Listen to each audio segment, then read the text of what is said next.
what is culture. You ask 100 people, they'll give you 100 different answers, but I think it's just having really good people at the one place at the one time. Good people with good values. The players spend a lot of time developing where they want to go and how they want to be perceived. That's a good starting point, and then more importantly, it's going to be holding each other accountable to those standards and behaviours. Having guys being recruited to the club who've been involved in premierships and finals footy, they say we're not, we train just as hard as other clubs, but I guess it's just getting that game day performance right and making sure we're preparing during the week to get the best out of the team on game day. I think that's what really counts. Jack Viney there with his father, Todd, one of the Melbourne champs, as the D's try to rebuild their culture, getting a lot of quality young men into the system. Let's hope they are headed in the right direction. Let's take a look at the lineups, and we'll start with Melbourne, have a look at what they're putting out on the park tonight. And it's not a bad-looking lineup. They're starting to get somewhere near what they think, is going to be in the mix for round one. Yeah, it's pretty balanced down back, isn't it? Still Crossy in the midfield there, Vandenberg on the wing, Lamumba on the wing. He might play at half-back. And the forward line there still needs a bit of work, don't they? Need Dawes to stand up. Hogan's the big hope for him up forward as well. You see Frost in the forward pocket. Watts as well. So they're pretty tall down there if they line up like that. Viney on the bench, I'd like to see him play in the midfield a bit more. Kingy, the two missing, Jeremy Howe, Bernie Vincent, the obvious two. But aside from that, not too many others you would think would force their way in. No, spot on, Jace. That's a pretty strong lineup for Melbourne. I think one thing that we'll see tonight is opportunity in the forward line. They didn't get the ball from defence to the forward 50 at all last year. They've worked heavily on that through the off-season. Their speed of ball movement will shock a few. I don't think it's a surprise to say they needed to work a bit more heavily on it, get more opportunities down there, because if you were a forward at Melbourne last year, you'd be feeling a bit flat about things, wouldn't you? Oh, it'd be tough, wouldn't it? It would have been frustrating. But look, they had to stem the flow, and but they certainly have to get the balance right. There's Trengove sitting there with Luke Tapscott, so they'd both be wanting to get back into the side sooner rather than later. But let's hope they can kick a few more goals. Kennedy Harris, another one that wasn't available tonight that might force his way in. There's the Bombers lineup. And again, there's some top-up players in there, but it's starting to take shape. There's a sprinkling of star factor in there, though, Ruth. There's enough quality in there to really shock Melbourne tonight and put a score on the board. I mean, Chapman can light up and kick 3 or 4 in a hurry. Danaher in that forward 50. Ambrose is a wild card. I don't mind them forward of centre. They're going to have their problems down back. They are under demand at the moment. There's going to be a fair bit of supply getting to that Melbourne forward end. Yeah, impossible to be anywhere near their best. They just need to get the run in the legs. They need to have a bit of fun. They need to work on a bit that they've done over summer, but such a tough ask for them to play anywhere near their best. Kingy, let me ask you a question. As we take a look at some of the recruits in the last 12 to 18 months at the Bombers, what does it say about their mindset? Well, to me, it says they're still in the hunt to win the flag. I mean, you don't go after players with that age demographic there if you're not rebuilding. If you're rebuilding, you're not doing that, making those sort of decisions. So I think that they see themselves as a viable chance, and so they should, given the 18 or 22 we put up before. Let's move straight on to the coach of the Essendon Football Club, James Hird, who's been good enough to share a few minutes with us before this match starts. Hirdy, it has been a great test of the club's depth. What I wanted to ask you is, what have you learned about the depth of the club and some of the players that perhaps wouldn't have been exposed normally? Definitely wouldn't have been exposed and wouldn't have been exposed in the positions. Like we've got Kavanagh, Ashby, Merritt, Doug Lees, who are playing in positions that perhaps are getting the game time they wouldn't have got. And that's great for the club and great for them as players. And also we're going to see some guys who've come in and helped us with a top-up situation who might get a second chance AFL footy next year. So there's been some positives for us and also some other people. Hirdy, this round you usually go in and have a dress rehearsal for round one. You don't know what's going to happen round one with the verdict coming 2 days before. How do you prepare that week? Do you pick two sides in your head and have A and B and just see what happens? We're going to pick the best team possible. We're pretty confident what's going to happen. So our other guys had a great training session today and they're ready to go. So we think we've prepared them well and we're very confident they'll be running out against Sydney, and we'll get a chance. And there's probably 8 or 9 guys out here today who are getting ready for round one, and it's a different preparation, but we think it'll be a preparation that gives us every chance against Sydney in a fortnight's time. Adam Cooney has been a wild card for you in a lot of ways over summer. You knew what you were getting, 29 years of age, a quality performer, but what he's been able to deliver on the training track so far, is that over and above what you thought you were getting? Look, I don't know if it was over and above. It's what we hoped we'd get. His training has been outstanding. His foot and his ability to kick the ball I thought was good, but it is just exceptional. So we needed that. We needed some outside speed and someone to deliver the ball into our forward line. And he hasn't really missed a training session. So we're very conscious that he's probably done more than ever before in the last 2 or 3 years. We have to be careful with him. But to date, we're extremely happy. Purdy, appreciate your time as always. Good luck tonight and have a great 2015, Thanks, mate. See you later. All set to go here at Etihad Stadium. It's the D's and the Bombers, and all the action is coming your way live on Fox Footy right after the break.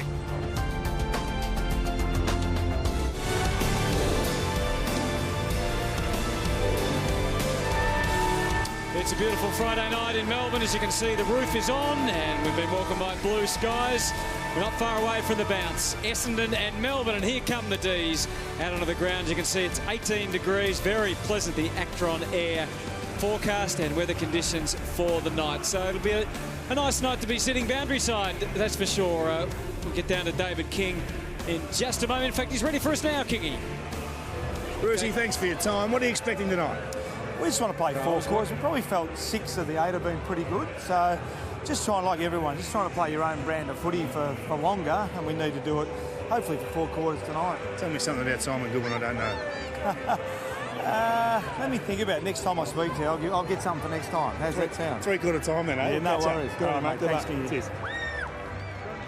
Paul Roos there with David King, and yes, he'll be handing over to Simon Goodwin in a couple of years. So he has a real good chance to have a look at this young squad coming through, and by the time Simon Goodwin takes over, they should be ready to really start performing, and hopefully they can do that through the next couple of years. Melbourne fans looking for signs, and they've seen a little bit so far in this pre-season. They were certainly competitive against Fremantle a couple of weeks ago at Fremantle Oval, and dominated the first half against the Western Bulldogs last week before the Dogs came back hard in the second half and very nearly got over the line. But Iridia Lumumba, part of the leadership squad this year, and he's certainly been a man who can bring some of that experience and run from the half-back line that they'll be looking for. Chris Dawes is another man who's been in OK form in the pre-season. He's had his battles with injuries, of course, since he's come across from Collingwood, but he'll be looking for a big night tonight here at Etihad Stadium. And there's the Bombers. We've heard and talked endlessly about their strange pre-season and the mix that they've got. But tonight, they're at least taking some sort of shape, albeit with a lot of those of their best players still not there. Brendan Goddard has won the toss. He's got the honour of skippering the side tonight, and they're going to kick down to the Coventry end. So we're just about ready for battle. Actually quite difficult to know, Mark Rasciuto, as to who's going to win this game, because you'd think Melbourne are the favourites. We saw that, but Essendon do have some experienced players in their midfield, and with Danaher up forward, something to kick to. Absolutely. You'd think Melbourne would be very disappointed if they couldn't get the chocolates today. I think they're, what are they, $1.13, short price favourite with the bookies. But as you said, some good senior players still in that Essendon side, and those top-up players, if they get a chance, I tell you what, they want to make every post a win and try and get a game if they're lucky enough in round one. There's Goddard, who one of the players I was talking about, still steering the ship and playing good footy for the Dons, and he'll be wanting to top up his preparation as well today with another good hit out before round one. It's funny sometimes how opportunities can present themselves, and for some of these Essendon players that may just be the case. James Gwilt there. It's going to be interesting to see what sort of role he's used in as well. Well, I guess, I mean, you would think he'd certainly be in defence at the moment. They've got 100 tools, though. Yeah. A lot of tall defenders as well. If you've got when they're all back, Booker and Hurley and Fletcher. They've got Pears waiting in the wings for his opportunity. Yeah, so could well actually play forward, give them that extra dimension in the forward half, depending on where they all go. No doubt that'll be a debate for Essendon about who's playing forward and who's playing back again as the season goes on. But we're just about ready here in this NAB Challenge match. The D's, of course, have an appalling record at Etihad Stadium. That's something they'd like to remedy as soon as possible, and why not just get some wins in the pre-season just to help them when they next come here in the real stuff. Dawes and Gwilt, both players that have spent time at other clubs. Garland has the job on Goddard, and we're just about set to go. Melbourne and Essendon. Big weekend of footy here at Etihad Stadium, and indeed around the country, with many of the local derbies of Showdowns taking place, just mini ones before the real stuff starts. And a lot of the Melbourne teams meeting each other. So Jamar to send Melbourne forward. Watts gave him a mid-range target, but he went somewhere in between. It didn't end up all that well for either team. Lumumba flicks the handball out. Cross hurled it out. And now the hurried kick goes forward from Dunn. Garlett applies a pretty good tackle. And the ball goes over the line. Freezer there taking it out of bounds. Really keen to see what the D's can offer in 2015. We know they've been perennial cellar dwellers in recent years, and they've been struggling and they've had all sorts of issues, but they're starting to get a bit of talent into the team. Well, there'd have to be some confidence too, Jace, especially if they start training with a bit more attack. I mean, as a player, when you're held back and you're concentrating on defence all the time, it's not the most exciting brand of footy to play, but when you start going forward a little bit, if you can get a bit of reward early, yeah, they'll love their footy. Well, they've got the right bloke in Paul Roos running the show. They get Simon Goodwin over this year to help out, so there's some good resources there. You just hope the players start to develop and start to get some wins on the board for those long-suffering Melbourne supporters.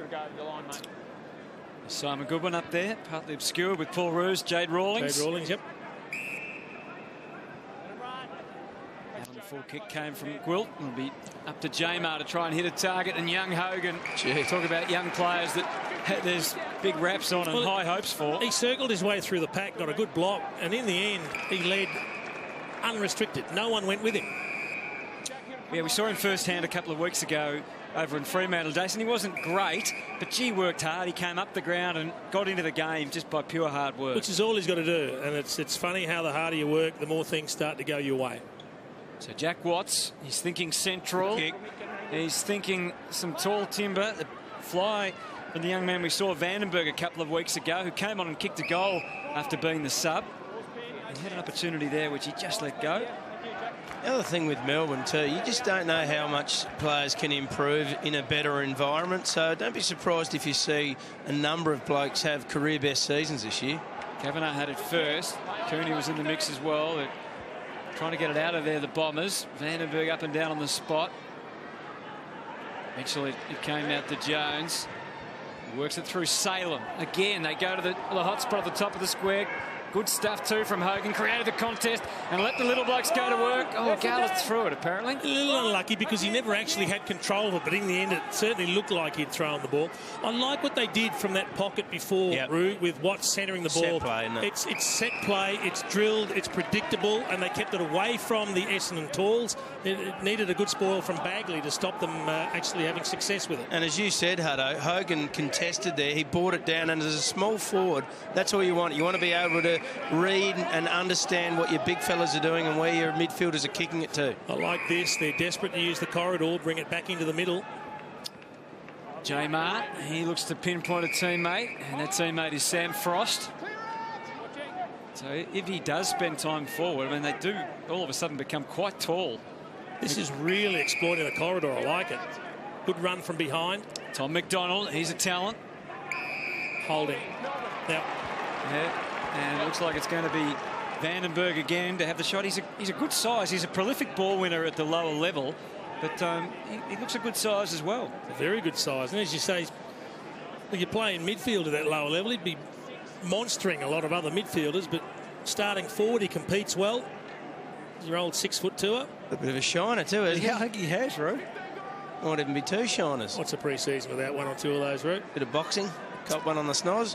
Came on and kicked a nice goal, as I mentioned, a couple of weeks ago in Fremantle. And he starts in similar style here. Aaron Vandenberg with the first major of this match here on Fox Footy. It's Melbourne a goal and Essendon yet to score. Couldn't be much more impressive in the first 4 minutes. Let's have a look at the free kick. Just tries to lead there. You can see the tug of the Guernsey with the right hand. Certainly a free kick there, went back and kicked it. 3 inside 50s early for the Demons, so we spoke about getting the ball inside the forward 50 a lot more. They've certainly been able to do it early on in this contest. Great start by the D's. Yep, certainly a pair of shiners there. She said it's not just the one. Yep, he didn't duck. He's got the beauty across the bridge of the nose. Copped it. So back in the middle, Jamar and Giles. A bit going on there with the scrap. Neither actually got hands on the footy conclusively. Had the vertical leap of me and Jace there, the two ruckmen. Touch unlucky here not to get the free kick. At no stage did he have possession. That was Will Hands. Yep. Good to see him back out there too after some terrible injury troubles over the last year and a half. Thank you. Tie back on. And the ball returned to Daniel Cross. Don't cut the corner.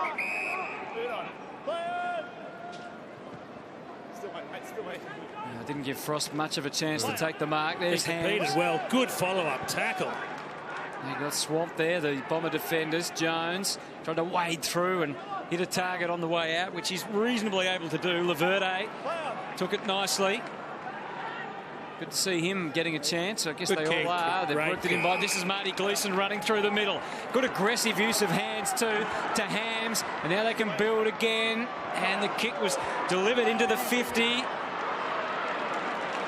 Demons defence hanging up pretty well there, holding on. McDonald to Lumumba. Gee, Daniel Cross worked back well to give them a chop out. I love the way you can see, Roo, their first look is inside. They're looking to use the corridor as much as possible. It's attacking, isn't it? That's what the good sides do. They break the run up through half-back and through the middle of the ground. Lumumba, they've come on the left flank this time. Garland had a bit of a cider and then got himself into trouble as he took a step too many.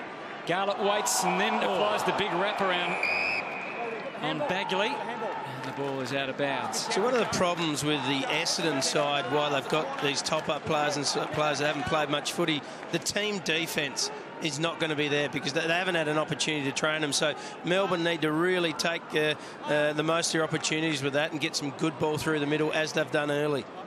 A few elbows being thrown around there just to make sure it was well protected. And the umpire will get involved again. Jonathan Giles, good pick-up for Essendon too. They would have been rapt to pick him up last year. Did a pretty good job at GWS. Can go forward and very handy in the ruck as well.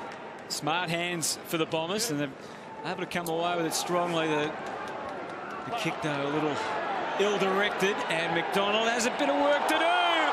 Danaher persisted and then goes again. Gee, that was a good contest. Both of them did well. Well umpired too. He was given a fair bit of leeway. He just, as he tackled him, though, he lost his grip. That's Otherwise, it would have been holding the ball. It's a good chase from Danaher. Salem pinpoints Tumpus. And this is a guy I'm really keen to see in 2015.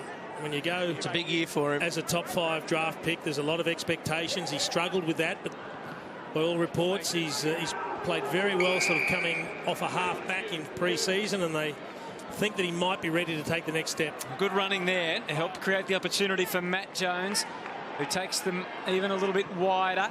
The kick from Jetta is beautiful. Burning through the air to Hogan. And a little clap there, Jace, off air. I love the way he took his time. He had a look at all the options. And maybe he didn't want to kick tight to the pocket first up, but he thought, the big bloke's got a good lead, he's got a break, I hit him with a good pass, it's a set shot. I just thought they're controlling the football at the moment, the D's. Just kicked the 1 goal last week, 3 marks against the Western Bulldogs. That's certainly not going to be a goal. Across the face, Giles is there, but Dawes was in a better position, and he takes the mark. Well, Danaher and Giles were both there, and Gwilt, so you've got 3 tools there for the Bombers, and in the end it was almost an uncontested mark. It was. He was the only one that actually read the flight of the ball. And now what does he dropped do, a few kilos, hasn't he, Dawsey? He looks a little bit lighter through the frame there. Drop punt. A lot of players go around the corner from here. Drop punt. For Melbourne's second goal. See the edges around a little. And just go straight at it. Bang, straight through. Couple on the board for the Demons in the opening 9 minutes. So we get down to David King. We're really impressed with what we've seen from Harishi Lumumba already in the Demons jumper this year. This is the difference between an experienced player and a younger player. He knows he's going to get some punishment there, but he ensures that the kick gets to where it's got to go to, and Jack Watts was free and he hits that target. That's what you'll see off half-back. He'll create scores for them this year, no doubt. Well, Danaher got outbodied and Giles just couldn't get himself into the contest. In the end, he was a bit too tall for James Gwilt. He's trimmed down a couple of kilos, Dawes, hasn't he? There, you can really tell. Always been a good runner. Yep. Very, very good tank. It's also a great test for the Bombers now today, because we know Melbourne's got a strong team in, and we're looking at a lot of players that don't normally get this sort of game time, so a good test for them. Ross collaborated well, and they're away Newton, who was quite impressive a couple of weeks ago. Oh, Vandenberg hit it hard, didn't he? Through the pack, took some punishment. Viney's taking some more. Good spinning tackle from Jason Ashby. Ball pin, mine. Good footy. And having a laugh about it as well. Dawes grills the third up here. Tapped it towards the boundary line, so that's not a bad result. Kavanagh will finish the job. And there's a bit of aggression between the two sides. We are getting closer to the real thing. Jones, who's had to carry so much, so he's got Kavanagh for company. Dawes fends it away. Tyson, Lumumba. Tyson again. Jones. It's his kick into the 50 we're watching now. High ball, Garlett stays down when unfortunately there was no one going up. It's a real play, isn't it, Jace? It's 3 times they've gone to the hot spot, if you want to call it that, the top of the square. But a lot of this game is about predictability and your teammates knowing what you're going to do so that everyone gets to the right positions. Hagley's kick out to the wing. Grimes fending it back. Newton. He had Salem there in his back pocket, used him. Little left footer is a right to bail. Things could potentially open up. Although he didn't play on instantly. Still there on this side, Jeddah, who's become quite a player off half back for the D's. I think it's been the making of him, moving him from up forward to that small defender, and he's played it so well. Last year was a terrific season for him. Ends up reverting to going back to McDonald. And now Frost, he got a bit impetuous, took the mark and bombed it deep. Garlett's going to have to leap. He went for mark of the year. A good leap. And failed. But we love them when they have a crack at it.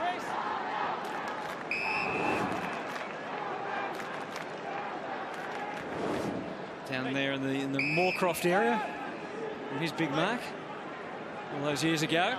Now Bombers on the move through the middle, beautifully judged by Grimes.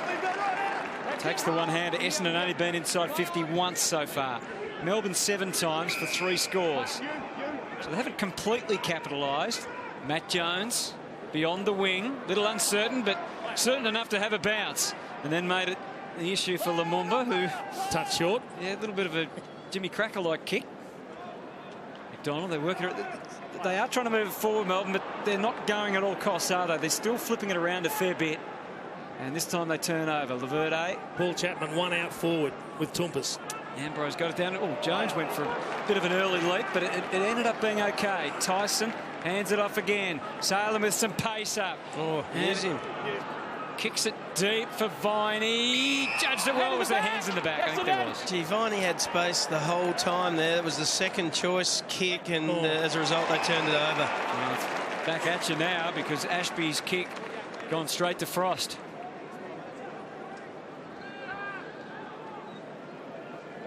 Sam Frost kicked a goal last week. 8-1 the inside 50, so the game being played at Melbourne's forward end. They're dominating contested possession too, aren't they? 18-9 is the stat, and you've seen it in most of the contests. They're dominating everything, Addo. On the scoreboard, the difference is just 13 points. That's about to be extended, but only by a slender amount. 14 points now, 2-2-14.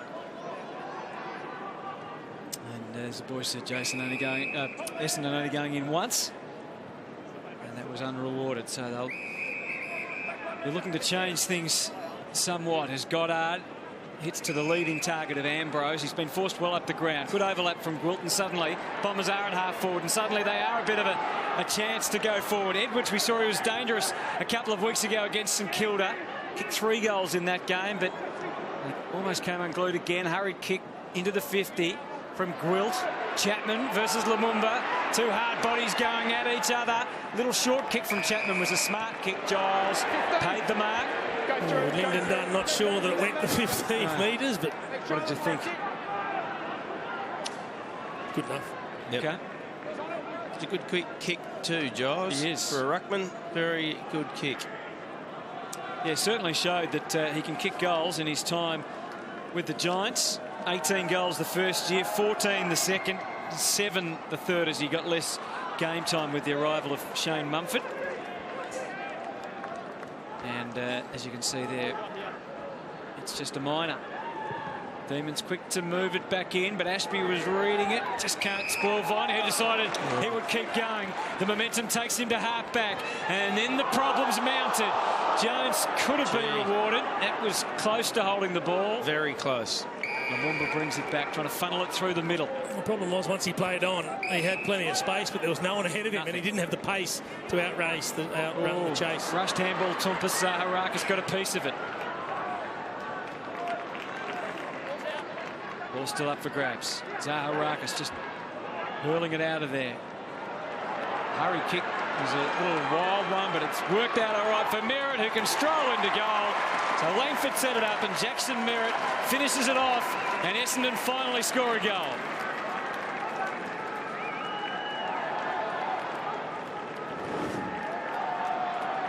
Zaharakis there getting the ball out of the pack and just munging it forward, really, but Merritt on the end of it. Was going to handball over the top to Chappie, but decided to kick it himself, and so he should have. So good little answer there for the Dons. They needed that one. They've been a bit quiet early, but all of a sudden not far away from the Demons.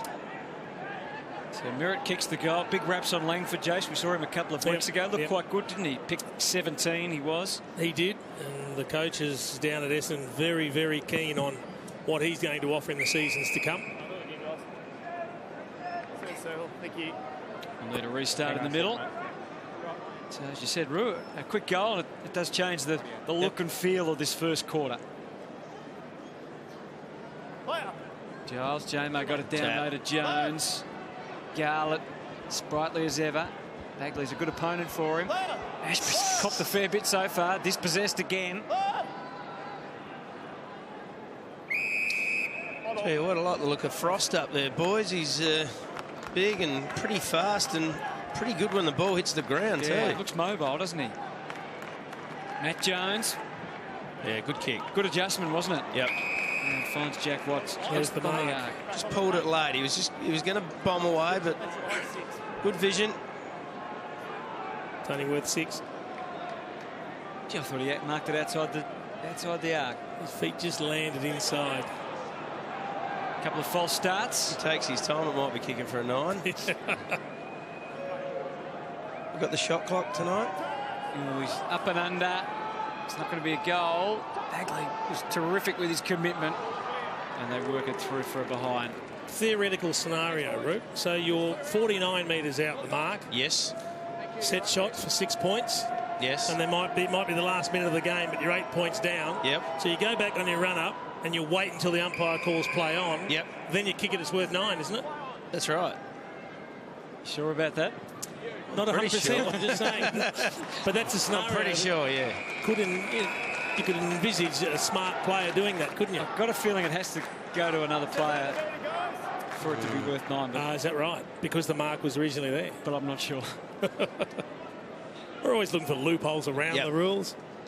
8 points is the margin. Giles flicked it down. And Bombers trying to move it through. Fantasia initially. Now the kick goes back to the wing from Cooney. And beyond a little bit, Dunn. Straight up and down on the spot. Danaher knew where he needed to get it to. Chapman. Zaharakis called for it. Nice little tight lead and mark, wasn't it? He moved it back to where it started with Fantasia, and he hits his man as well. So suddenly the Bombers, with Langford again, a good target for them inside 50, just moving the ball much better. Well, and wouldn't this be a great result for the Bombers, because they've effectively been dominated in this first term. He kicks this, they're 2 points down. It's all about making the most of your opportunities, and you get the right people with the right kicks. A terrific stop, look and chip kick from Chapman, and then that delivery there again was a very well weighted kick. So Langford set up the last, and wearing Paddy Ryder's number, he kicks the second, and suddenly there's only 2 points in this game. And also just for the spirit of the club too, I reckon. They were competitive against St Kilda for a couple of quarters, but they ended that day getting pretty comprehensively smashed in the last quarter. They did. And then last week they got just knocked off the park early by the Giants. So for Essendon, the players around the club, even though they're effectively practice matches, it would be good if they could at least be competitive tonight. Well, I heard James Hird speaking earlier on the week, And he was asked, what would you like? He says, well, win would be nice. And I think it's for that very reason, Hunter, just to lift the spirits around the club and say, you know what, we're competitive, we're in it. We're not going to rest on the excuse that, oh, we're undermanned, we've got all our good players out. You've still got to be out there and you've still got to put in a performance where you can walk off with your head held high. Down to Kingy.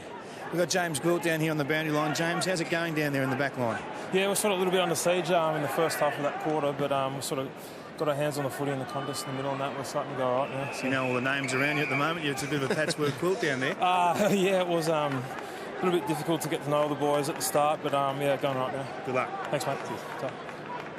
He's going all right. He's had 6 disposals, leading the way for the Dons with 6 kicks. J-Mart knocked it down. Tyson. He's such an important component in their midfield now. Cross was a little off balance and it showed with the handball. They've just upped their pressure. Yeah, no doubt. Bombers. Yeah. Around the contest, they've been much better the last 5 or 7 minutes. Benny Newton there, number 19 for the Demons as well. Moved over from Port Adelaide, was right on the borderline of getting a game. Got a few games for him, but he's got a good opportunity at Demons to deepen their midfield. Yeah, good pick-up for them. I don't think Port wanted to lose him. No, he left for opportunity. Gleeson again tried to find a path, and Chapman's caught one high. Maybe he just milked that one. I reckon he turned into it and half-ducked, but he's a wise old head chappy. You know, he can kick it a long way, and this is no exception. They gather at the top of the square, looking mighty dangerous all of a sudden, the Bombers. Dunn got some issues here. He's got one in the back. Otherwise, he pretty much dived on it, so comes away. Gives it to Tyson. He had a couple of outlet options. It was well guided for Matt Jones, who's a busy player coming out of defence. Along the line for Viney. Where to next? Nothing down the line for him other than a 2-on-2. Dawes has worked really hard to get himself into the clear. Got some reward for that. Melbourne by 2 points. Down to the last 4 minutes. Frost and Hogan, the 2 big targets. Frost looked the most likely. Hogan was quite smart. Unfortunately, his handball, though, is over. Yeah, it's a good experiment, isn't it? Sam Frost, who made his name as a defender at GWS as he was just starting out his career, but he competes well. He's got great leg speed. He covers ground. And it's nice to have a third tall up there instead of all the eggs in the basket of just Hogan and Dawes. And looks like he's playing that as the second ruckman, so gives him that little bit of mobility. Garland. Still desperate to try and use that corridor. Max Gawn is one of the 2 subs, so we've got a 50 here. Now, where will that take him to? Just outside? Won't have to play on to get the 9 point. There it is. Just outside.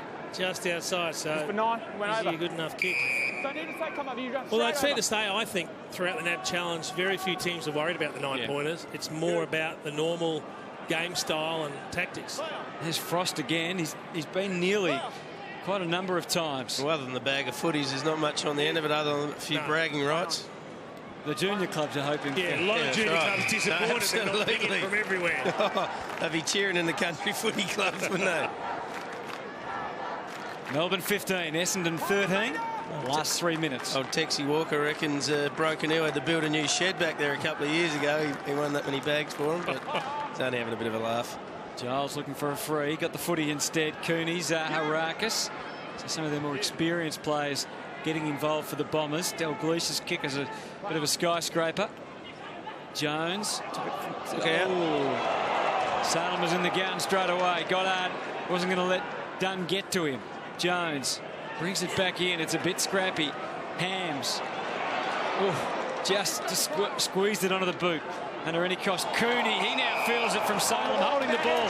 Vandenberg just poked it up for Dawes. It was a smart kick. It gave Dawes every chance. Surely he was held there. No, the umpire said. And he gets the handball away to Gleeson. And if he wasn't held, it was a tremendous spoil. No doubt. Brilliant defence, unless he was held. But as it turns out, it was brilliant defence because the whistle wasn't paid, wasn't blown. Bagley back to the wing. And again, the Bombers can move it. Merritt flicked it out wide. Ashby and now Kavanagh. And here's Chapman running Jetta around. Edwards is deep, but he's going to go shorter to Danaher. McDonald right there with him. Good spoil. Good, diligent defender is Tom McDonald. Oh, there's some issues for the D's deep. A handball away from Tyson to try and get them out. Grimes, and they keep on coming, and that looks better. Matt Jones thumps it out to the wing. Dawes presents. He'll want to give and keep it moving. Nathan Jones working really hard. Good switch by the Essendon defence there too. There's no leads for Dawes there, sadly. So he's gone all the way back. And it might work here too if they move it quick. Gee, it's on. Well, Viney's seen it. They've got the extra resources on the outer side. Good footy. McDonald worked it out. Tyson, can he hit the target? Ashby will be close. He's given away the free, though. Good footy by the D's. I mean, they didn't switch it as fast as they could have, but they got there in the end. But against the better sides, if you hesitate with the switch, you don't usually make your mark on the other side. Rowan Bale from outside 50. He too gives the big blokes a chance. J-Mo doesn't fly. He stayed down. Hogan went for it. He was hoping for it, wasn't he? Over the top. Over the top. Hogan, nice little give. It ends with Garlett Jeffy. And ends with a behind.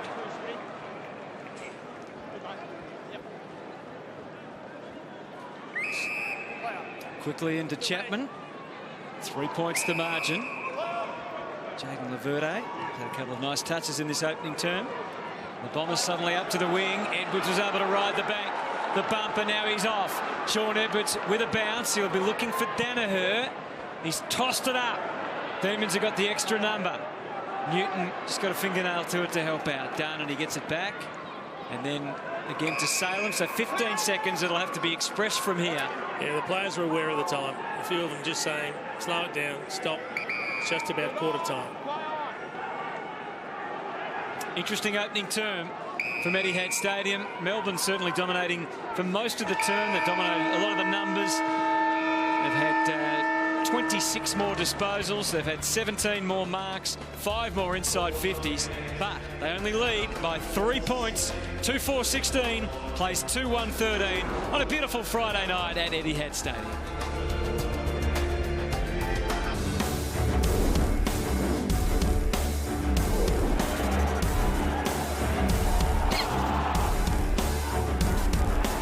It might still be mid-March, but you can tell we're getting closer to the real thing because it's starting to ramp up in the NAB Challenge, getting physical between Melbourne and Essendon, and we've got ourselves a tight contest after the opening term. The numbers will tell you that Melbourne have dominated, but certainly as the quarter went on, Essendon gained in confidence, and it was reflected on the scoreboard. 2-4-16 Melbourne, 2-1-13 Essendon. David King.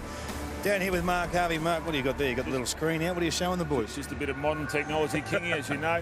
Some of our stoppage structure's been out a little bit, so I just had to go and show some of our younger players what to do around the contest. You got a couple of movies on there, haven't you? No, we're concentrating on the game at the moment. We're letting Melbourne have too many uncontested marks, and they're beating us around the clearances. Wasn't a bad finish to the quarter, though. You found a way to stay in the game. Oh, well, that's right, and it's always exciting when you get a young team and they get a bit of momentum, so hopefully we can continue that. Good luck, mate. So, mate. Great to have Mark Harvey. I'm sure Essendon fans would all agree. Back in the Essendon colours, and he's got the mobile war room out there with a little iPad too. Yeah, look, it made a lot of sense though. They got dominated for the first 15 minutes, and I love the fact, Roo, that these young players for Essendon got physical. There was a tackle up on the wing that Patrick Ambrose laid where he just drove an opponent into the deck, and all of a sudden they started to put pressure on the Melbourne players that up until then were controlling the footy, and funnily enough it got them back in the game. Might be the last game they ever played, Jace. So they're having a real crack, as much as the players are that are trying to play for round one. So as you said, good turnaround. They were looking like they were getting dominated early, but all of a sudden 3 points of difference and back in the game.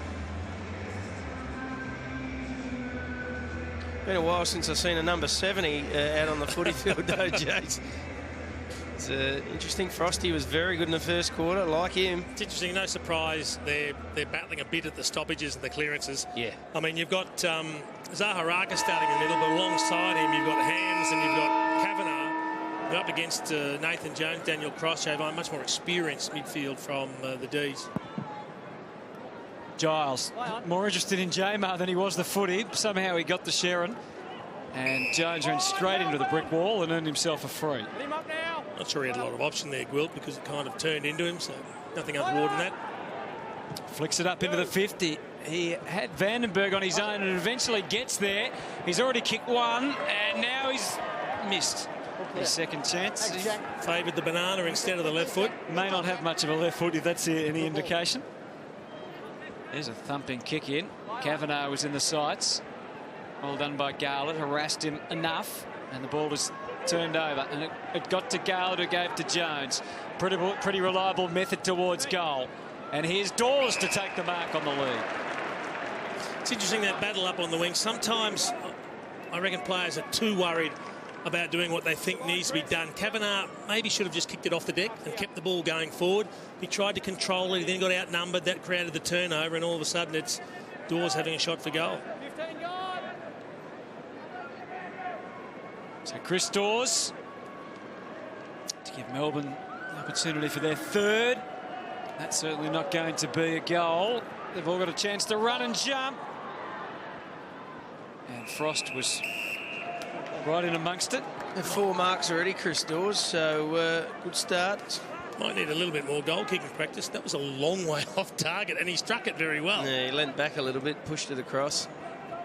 Giles in the wrestle with Frost. Bagley. Garlett tried to reverse out of the pack. Not unusual in the NAB challenge to see a few balls sprayed up forward. Cross was the unlikely ruckman. Came to Frost, but nothing really came to fruition. Jones, Cooney right there with him. Cooney goes to ground. Jones doesn't. Clever. And he placed it beautifully into the pocket, and Viney will have the shot for goal. In fact, he's going to have it now and put it through. Well, he basically handed it to him. He said run around and do it. The guy on the mark, I didn't see who it was, but he's a left footer, and he thought about it a few times there, Jack. But have a look at this for class. I love the way he plays the game, and I'm thrilled that they made him captain, because he's the natural leader in everything he does. It's the heart and soul, isn't he, of the club. He's been so consistent for such a long time, and imagine if they do have a bit of success, how much he's going to start loving his footy. That's terrific. He's really been good for him. And I'll tell you what, Viney, I think he will continue to improve. Just a little lesson there for Will Hams. It was on the mark. Was it Will, was it? Yep. There's Geordie McKenzie. He's one of the 2 subs, along with Maxi Gawn, McKernan and Morigliani for the Bombers. We'll have to wait to get their chance tonight. Lumumba. They've come out with fierce determination in this second term. Cross might have turned that over there. Old teammates, Cooney and Cross. Yep. Formed a very big part of, what was it, a very strong Bulldogs team under Rodney Eade. Came so close. He's been good, Wild. He pushes forward when he can, gets involved. And he goes looking for Goddard, and he takes the mark just. Do you think he'd get another chance, Quilt, Jace? Well, it's interesting. He's a very serviceable player. You know what you're going to get from him all the time. I don't think there's too much difference between what he offers on a week-to-week basis, so it's not like he has huge highs and then terrible lows. He's as honest as the day's long. If he gets an opportunity, he certainly won't disgrace himself, that's for sure. Yep, adds a bit of depth and a bit of backup, doesn't he? So Brendan Goddard, 16 disposals last week against the Giants. This one not curling in the way he would have hoped. Not dead yet, though. Hams, Cross, just dispensed with him. Now Zaharakis got the hands free. That might be high. Essendon. Yep, Fantasia's ball. Across the face. Across the face. That wasn't you. Yeah, it wasn't the tackler. That was, I think it might have been Frost who was coming the other way, and there was nothing he could do. Nah, he virtually was needed to jump out of the way. But good attack on the foot. You can see Frost there. He's just do anything. Stopping and trying to protect his legs. He's been pinged for a high tackle. A bruise in the shin for it. Cruel game at times. So Fantasia right in front of goal, and once again the margin will be under a goal if he can kick truly, which he does. Beautiful. So the Bombers more efficient in front of the sticks, and it's keeping them right in the game. Well, bit of a benefit of attacking the ball hard, isn't it? Sometimes you just get those frees when you go hard at the ball. Gee, that's a harsh free kick. Harsh free kick. But the benefit favoured the man attacking the footy. You know, you said it earlier, Hutto, when we spoke about Essendon when they played up in Morwell. They were competitive for 3 quarters and got absolutely smashed in the end. It became a big margin. What James Hurd's looking for now is greater consistency from this team. You mightn't be the best going around, but you've got to be competitive for the entire game. So they're looking for 4 competitive quarters. If they get a win, it's a bonus. But hopefully they can stay in the game until the final siren. There's quite a difference between the team we saw that day and today. There's just a lot more experience in the team, a few more older bodies. Still plenty of youngsters, of course, but hopefully enough that means that they can last a bit longer. Giles, Tyson, Lumumba, Jetta. Reverting to backwards before forwards now. Vandenberg quickly onto that right boot. And Dawes was in good position to mark it, but just didn't. Works hard, doesn't he, Dawes? But would have liked to catch that one. See, he's got a reasonable height advantage over James Gwilt. If he's out in front and the ball's delivered well, he should get his hands to it every time. Newton, he got ridden into the ground. No, holding the ball. And that might be 50. Did he step backwards and put his hands out? Good question. Clever if he did. Run backwards. Run backwards. Option. Run backwards. Why do you have to run backwards? Merritt takes it and puts it on the chest of Danaher. I'd be sitting there saying, I'm entitled to run any way I want to. I don't have to run backwards. Yeah, I wouldn't have thought. Might want to be a boundary umpire. Now, it'll be good here to have a look at the work that Matthew Lloyd's been doing with Danaher in terms of his goal kicking. They say there's a lot of similarities now, which can only be a good thing. Because we know young Joe's had a few problems. He's got a pretty good technique, though, hasn't he? Well, he didn't when he started. It didn't look great. Wasn't it? But if Lloyd is working with him, hopefully it looks a lot better. That looks a lot better. It looks good. It looks a lot like Matthew Lloyd, actually. And so does that. Yep. They're in front.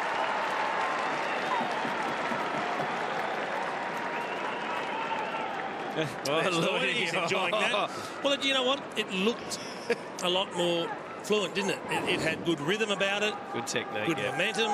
And he kept everything in line. He kicked through the footy. So you got a little mo going there? Yep. Good kick. Good kick. That's how you want them delivered as a forward, isn't it? Nothing wrong with that. A little bit of body language just to make sure we get it inside the big posts. Couple of gun forwards out there, young guns tonight, Danaher and Hogan. Kicked 3-9 in his first year and then 28 goals, 20 last year, Joe Danaher. Lumumba right in the thick of it in the middle of the ground. Got a call from Newton, who had to wade his way back through the traffic, but had some support at half forward.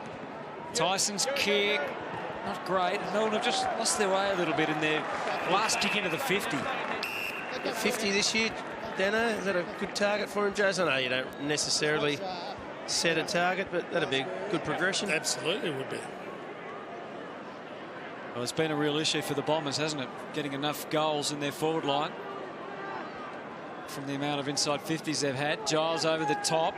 Merritt kept it going, and this side has got a lot more confidence than it did earlier. Chapman with a wobbly one to half forward. Asked a lot of Goddard. Dunn was able to work the angles. Takes the mark.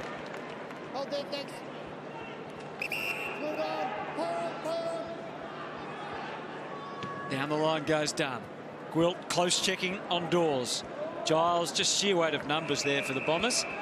And it's out of bounds.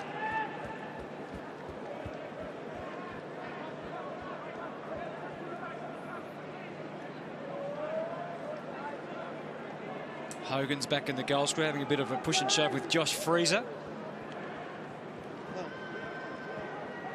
Jones, well done. The smart play by the Demons that time. Jamar, but touched. Touch off the boot. I think that was news to everyone in defence. Touch off the boot. I was calling out touch off the boot. Straight back. Giles just fended it down. Jones. Verdo came through. I think you'll see Essendon score a lot more on counter-attack this year, lads. I think that their ball movement's a lot sharper, it's a lot quicker.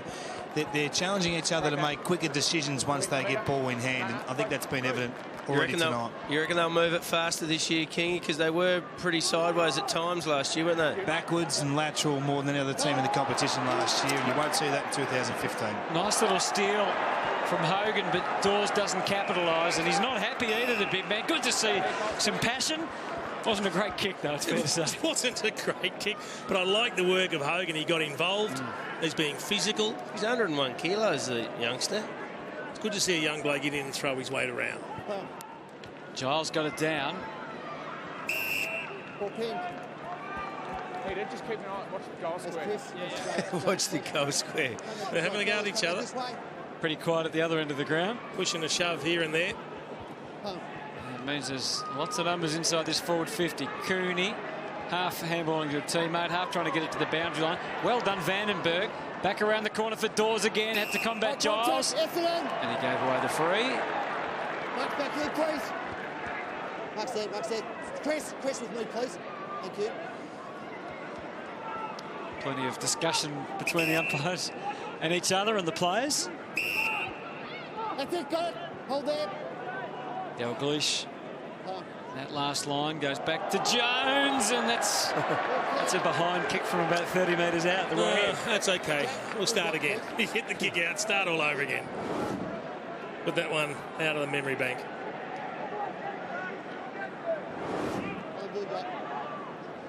So Gwilt from that last line.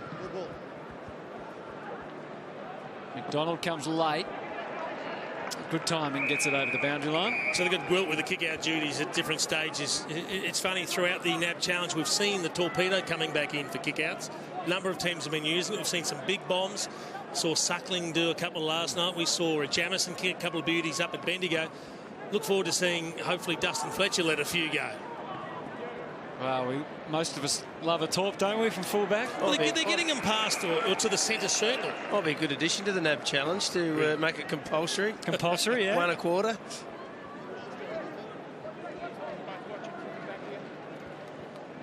So, Ambrose doing the makeshift ruck work against Dawes. Tyson could get no further. Merritt came through. Jones. Nothing was going to stop him, but eventually they did. Just with sheer weight of numbers. He's saying, what about the cuff I got around the ear? He might have been a bit stiff. Rolled the shoulder a bit. Here's Gwilt again. He had a couple of options. Took the more conservative part, but it was a good one to Fantasia. Oh, straight to Garlett, and he'll go bang. Right through the middle. Melbourne regains the lead from Jeffy Garlett. He's pretty happy with that. Well, that's the way you punish a turnover. He didn't just smother it. He caught it clean. Let's have a look at Nathan Jones. There's no free there. Oh, that one might have been.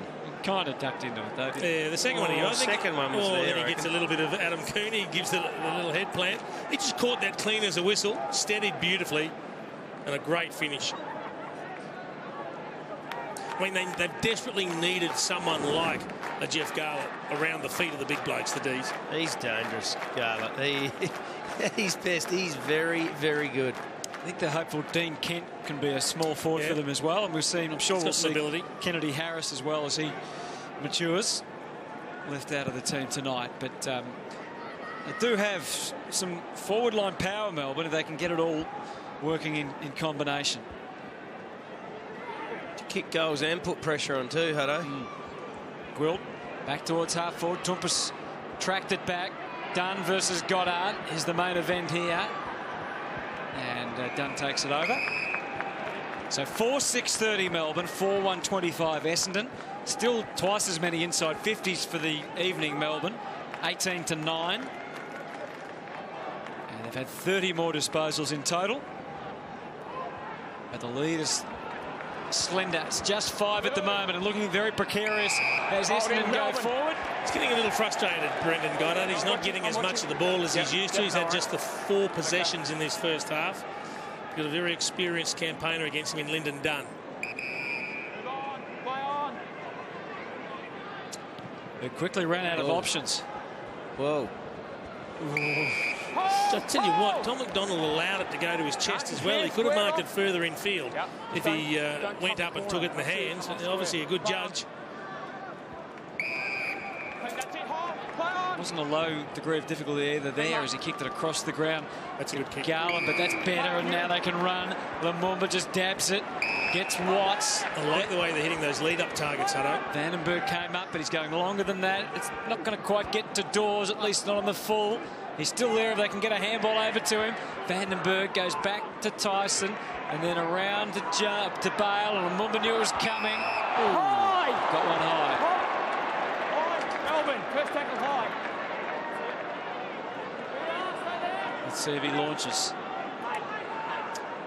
With a run-up, he'd be half a chance, but it's a long kick. Big ask. So sit it up. They've been disciplined all night doing this. Matt Jones stripped of it.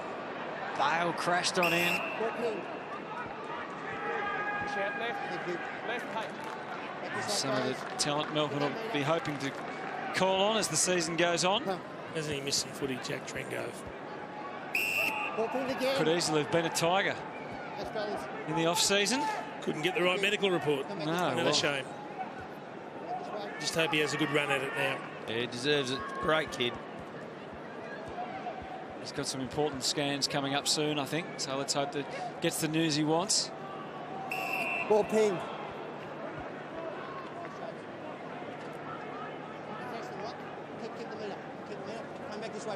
No one in the square.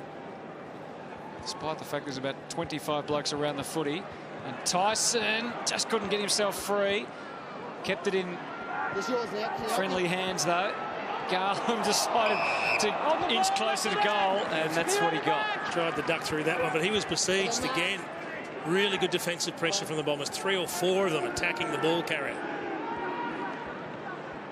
Cooney. And they're not boos. I think that's the Cooney, isn't it? Like we hear with some players, you get there with Luke Bruce gets it. I think Adam Cooney gets it. Roosie used to get it. Roosie, yeah.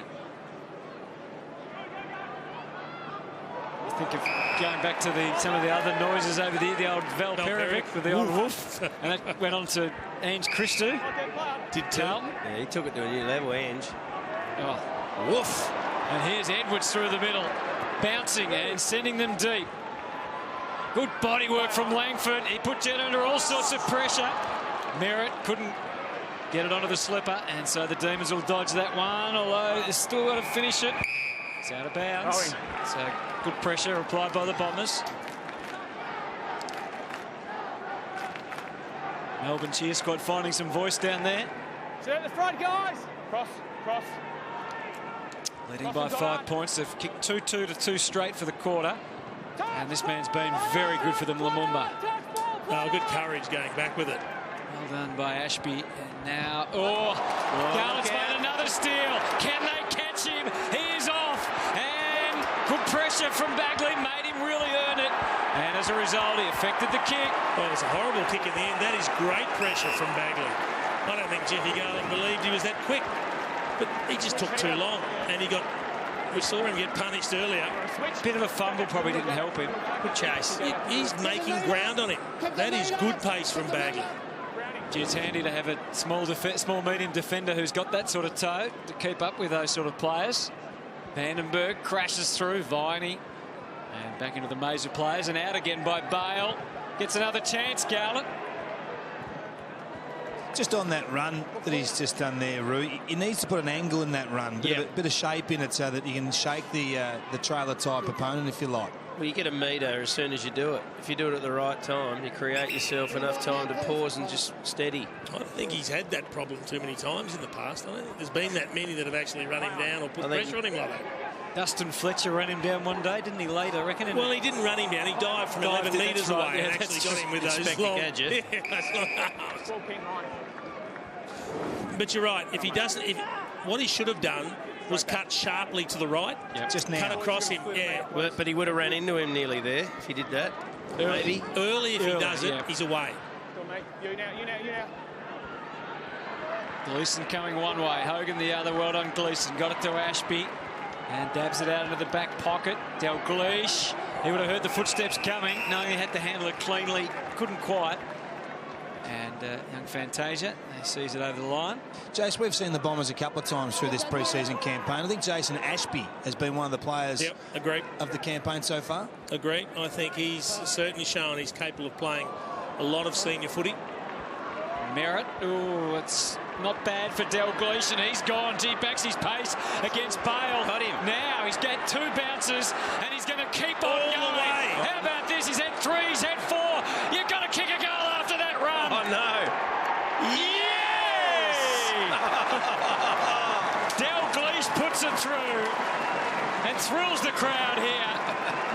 It might be March and it might be the NAB challenge. I love it. But a run like that will get everyone excited. I was about to be really critical of Jaden Laverty because he led up from the goal square. All the other players had to lead back because he's got a paddock in front of him. All the other Essendon players needed to lead back to the goal square. But he actually had to kick it probably a little earlier than he wanted to because there were players leading up at him and they needed to get right out of the way because Toompas got dragged up with him. He went 15 metres inside defensive, 50 to 15 That was a metres great inside. run. 4 bounces. 4, was it? Yep. He's just called for the oxygen tank down here on the boundary line. How many times do you do that, Ro? You would have done that a few times. Every second week. No, I don't think I had a bounce. Scores are now level. I was going to say the year before, Jess, when Garlett was running away, you'd have done that a few times, wouldn't you? What got run down? Used to get scared if I had it in space. Used to get rid of it. Zaharakis and the Bombers with their accurate kicking on level terms with the Demons. They've kicked 3 goals to 2-3 for this quarter. 4-7 plays 5-1. Mitch Brown takes the mark. He's looked pretty solid during the NAB challenge. He has. First possession for Mitch Brown. A bit of a pokey one for the quarter, yeah. Goes short, and they've got an opportunity. Here is Ashby. Chapman with a little nudge. Almost got through. Chapman stays afloat. Pushed into the corner. And then tackled brilliantly. Good decision. Good decision. I reckon Chapman was looking for the in the back. He tried to throw himself forward, and he's talking to the umpire, but I thought that was a really good decision. It's a good tackle. Salem. He's really happy with the umpire's decision, Chappie, isn't he? And you'll find as you get older, you get less happy with them. Of course you do. Even if you're not, you try and bluff them, don't you? Yep. Freezer tried to mark, but it's Garland who gets the kick. To half forward. Good body lost work. his footing. And now Jack Watts. He's got Lumumba on the inside. He spotted him. He's trying to get it to him.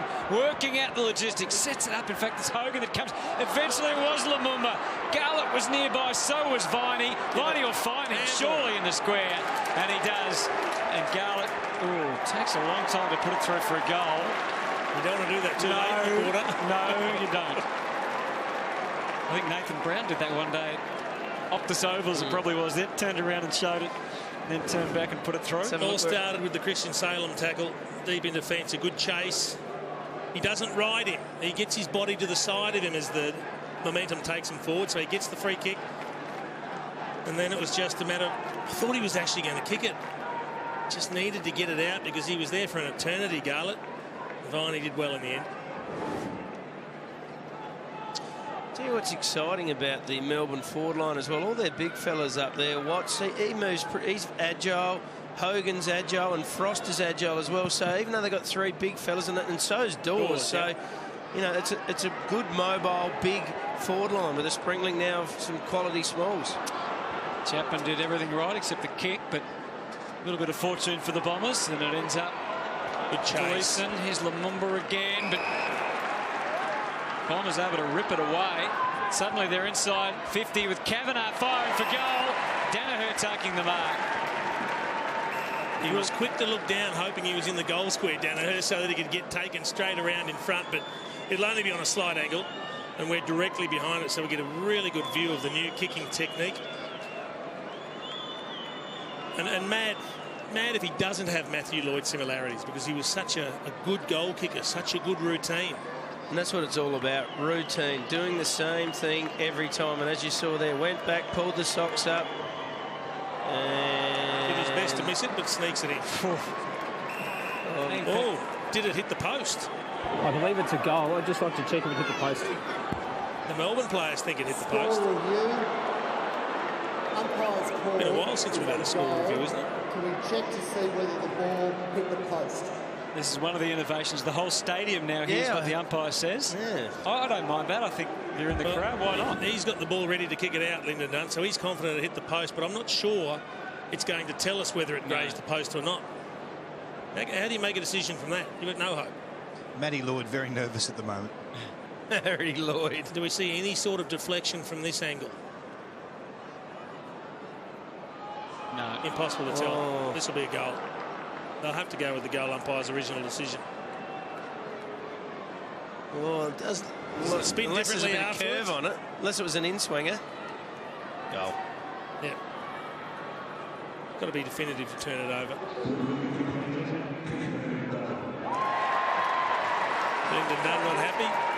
Lloydie's very happy. And there could have been a feather on the goal post, but impossible for the technology to reveal that. A really good chase there from Newton, but good courage again from Will Hams. And a quick hand pass. I reckon he was having a shot. Oh, no doubt about that. Kavanagh was having a shot. You're saying he can't kick from 38. He's a bit insteppy. Good contest then at Etihad Stadium. 5-7 plays 6-1. We've talked about a fair bit tonight, the disparity in numbers, but the only one that counts is that one, and scores are level. Had to wait there, J-Mo, a bit of an uncomfortable moment, and tackling too from Cooney. I think that's probably the thing that would worry Paul Roos the most, and they'll address it at half-time. He's happy with a lot of things, but not the way they're defending once the ball gets inside 50 for the Bombers. Goddard with a prominent fist. Zaharakis hasn't really moved into his best play yet. Bombers taking it very wide, but Kavanagh suddenly got the radar right, although he just misses the lead from Ambrose. Pick up. Scooped up well, but Danaher goes straight to ground, Dunn, and that is holding the ball. And again, a really good tackle from Dunn. He didn't fall into the back. He tried to turn Danaher as they went to ground. Let's move the ball on now, please. Oh, boy. Just crept over Langford as you saw. He got a hand to it, but wasn't able to take the mark. Edwards puts the pressure on. Garland was a bit of a standoff. Well done, Edwards. Toe poke forward. And the Demons just trying to handball their way into the clear. McDonald. Grimes goes back and got slung around well by Ambrose. Ball up. I thought Kyle Langford had a chance to mark that one. I'm not sure if he realised the time and space that he had. Very, very ambitious kick from Lyndon Dunn back into the corridor. A little shake of the head from Ruzi.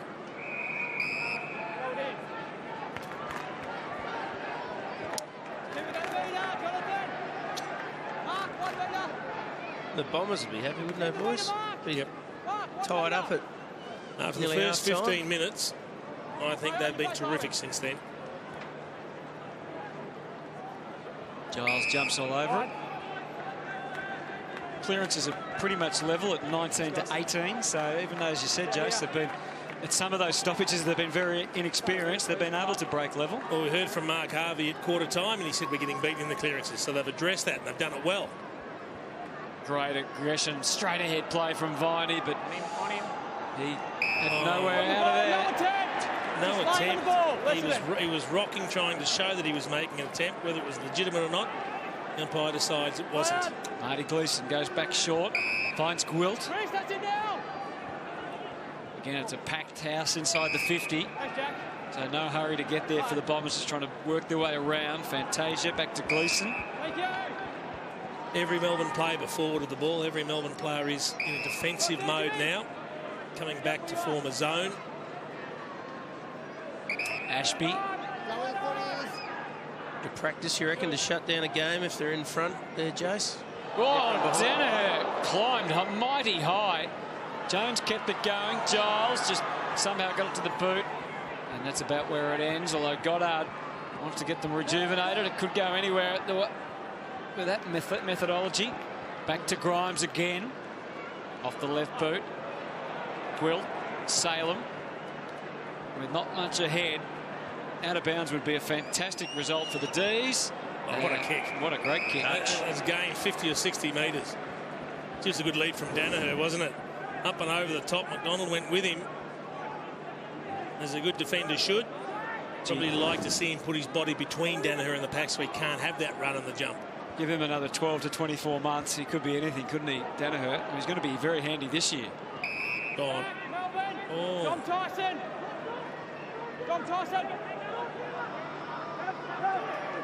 think a few of the players thought it was going the other way as well. Jones refusing to accept the umpire's decision, but in the end he had to. Oh, he'll be annoyed after that. He'll be angry. Kavanagh's been not too far away from that of the night. Short for Cooney. And then to Clint Jones, but it was telegraphed. Well done, Garland. Cleared the path for Grimes. And then to Viney. Back to Tyson. And this time it's going to be out on the full. Stay out Josh Freeze's ball.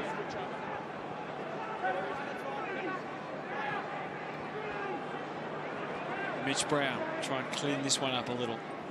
Yeah, it's okay to switch, but you don't want to be missing those targets. You've got to give the player that's receiving the ball options.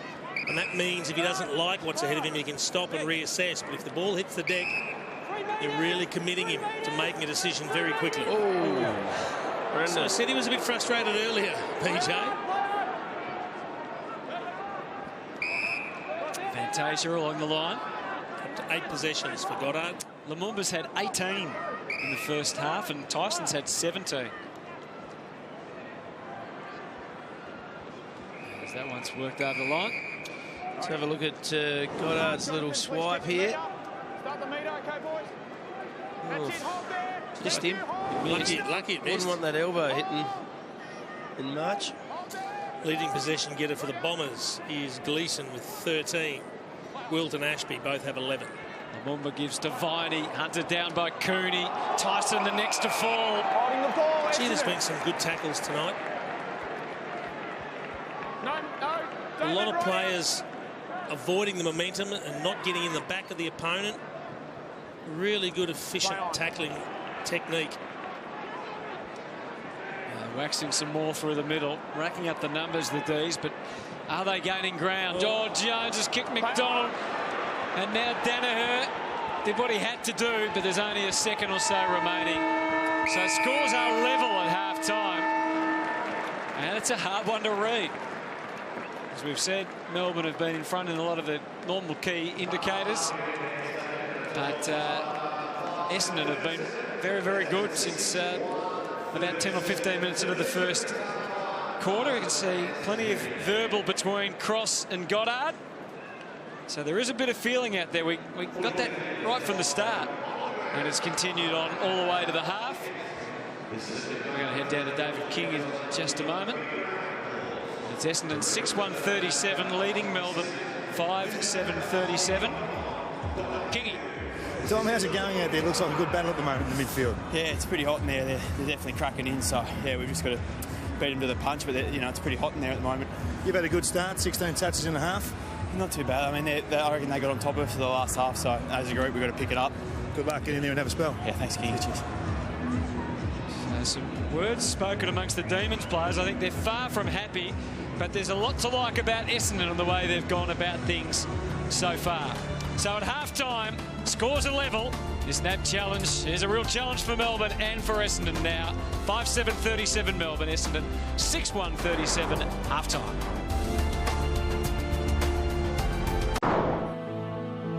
Well, it's still March and it's the NAB challenge, but when some sides meet each other, there's always that something special. And this weekend, we've got lots of crosstown rivals as the AFL tries to get everyone at home ahead of round one. There'll be plenty in it when Port Adelaide take on Adelaide, a real warm-up before the season gets underway.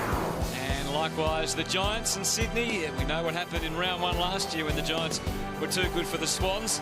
And they'll be hoping for a good lead into the season with another win. And then Sunday, it's West Coast and Fremantle with a mini derby, with both sides looking for a victory heading into the real season. So a lot to look forward to. It's a big weekend of footy here on Fox Footy, and we'll bring it to you live and exclusive all the way across the weekend. So stay with us. Two sides in the West, particularly Fremantle, have high hopes in season 2015 as the Bombers get ready for the second half here. Jonathan Giles is going to be sitting on the pine for the second half, and you would imagine with him being subbed that Sean McKernan would be the man that will get a chance to ruck in the second half, Jason. Yeah, not unusual for ruckmen to play a half each, particularly when they're experimenting, trying to work out who the best option is. And Rue, a good opportunity for Sean McKernan. He never quite consolidated a spot at Adelaide, but he's a good size. We've seen glimpses of really good ability, but he needs to get some consistency in his game. Spot on. His best is good enough. He's so much like his brother in terms of being big and can take a contested mark, and it might just click. It might or it might not. We don't know, but he's got another opportunity, and good luck to him, and hope he makes the most of it. See the GPS strap around the chest. I think he's done a little bit of pruning there of the chest hair as well, as a lot of the players do these days. They like to shave down. Just lowers wind resistance. Joe Danaher, plenty of the focus on him in the first half. Kicked a couple of goals. One of them was heavily disputed by the Demons defenders. A really good contest, and there's so much for both teams to gain out of this second half. The D's would have been disappointed they didn't have a bigger advantage on the scoreboard, given the way they controlled, in particular, the first 15-20 minutes of the game, where they absolutely dominated. And the Bombers, well, they're looking for 2 more quarters exactly the same as that first half. They want to be super competitive. They want to keep the intensity of their defensive pressure up, and they want to win the game. Third quarter then from Etihad Stadium. Mark Rasciuto, Jason Dunstall, David King down on the boundary.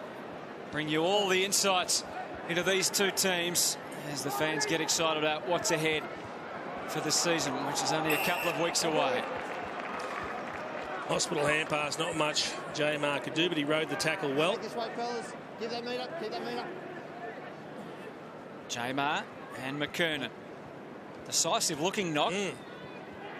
Goddard got it out. Fantasia, that's where it came to an end.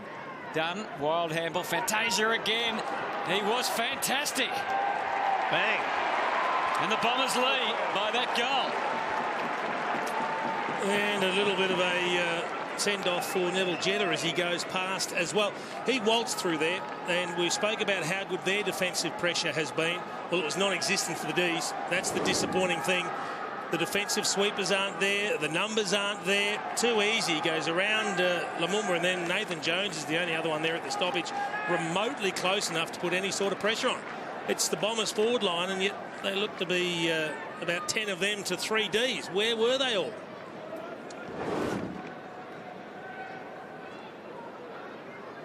He's shown a bit tonight, a couple of goals. It's a name that could really develop into a cult figure, isn't it? No doubt. McKernan came late, but Newton, cross, Vandenberg on the end of J-Mar, but was always getting closer to Essendon's goal, so they'll be disappointed with this because they had a real opportunity, but have given away the free kick. Vandenberg goes short, back into the middle, into the circles for Newton. He's just going to poke it over the top for Grimes. They've done this often. They did a lot of it in the first term, and that's a brilliant way to move the ball from half-back to set it up for a shot for goal. What they do is they win the ball. He's going to go for a short pass. Oh, did he get a shove, Yeah, Hogan? I reckon there were some hands there. Jones gets rid of Gwilt. Good kick. Garlett. Oh, he's held up there long enough. Yep, breaks the mark. He nearly took a specky in the first quarter. Now he's taken a beauty here. So we see a bit going on behind play with Frost and Freezer. I should not have said those together. Good work. Might be related. So Garlett, he's put it through and scores a level, and we've got a good little contest.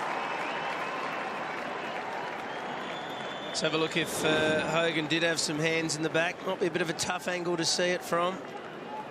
Yeah, just a bit light, but you don't need much when you're in the air and running hard forward. And this was a good kick by Jones because he kicked it over the top, which made it really hard for the defender. If you're in the position that Mitch Brown was, you've got to try and put some sort of pressure on the forward, and that's all he did. I don't think he transgressed. I'm reasonably happy with that decision not to pay the free kick to Jesse Hogan. But I love the way they're moving it from half-back, in particular when they get it there. Everyone pushes forward, but the other defenders then find little holes in the corridor to chip the ball forward until they can deliver it. Well, why wouldn't you pick bits and pieces of the best team's game styles. I'm still hoping we see Frost and Freezer go at it again. Oh, done. Got it into Jamar, and now they advance Jetta. Pretty smart there. He knew he couldn't go much further. Jamar gets it long. Oh, isn't it all the way there? It was Ashby, and he takes the grab, spins it back into the middle. Goddard gave to Cooney before he even thought about it, and then finds himself with it again. And then to Chapman. Merritt's running down along the 50, along the line. It's going over his head, into the pocket. Oh, the spin and dive just got away from Langford, and it's out of bounds. Bit of feeling out there. There's been a lot of pushing and shoving, a lot of little nudges in the ribs, elbows, you know, shoves to the chest. They're starting to get desperate, the players. Round one's not far away. They all want to be there. They all want to show that they've got what it takes. McKernan hit it back into the danger spot. Newton, Vandenberg. It's quite accomplished back there. Salem's kick back to the wing. Oh, it doesn't go out. Perfect bounce for Gwilt. Kick. And all of a sudden they're in attacking position. Can go through centre half forward. Dalglish, we know he likes to run and kick goals. It was for 9 too. The umpire signals it was a 9-pointer. And he just gets the one. Enough to put Essendon in front.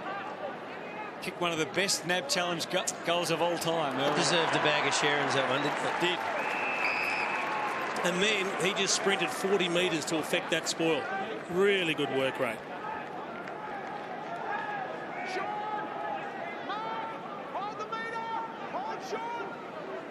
Don't have instruction for the umpire. Oh, McKernan, did he infringe on Jamar? Appeared so. Quick kick from Jones. That was pushing the line. Apparently it bounced inside.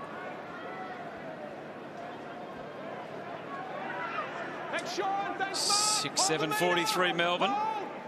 Essendon 7-2-44. Jamar too strong for McKernan.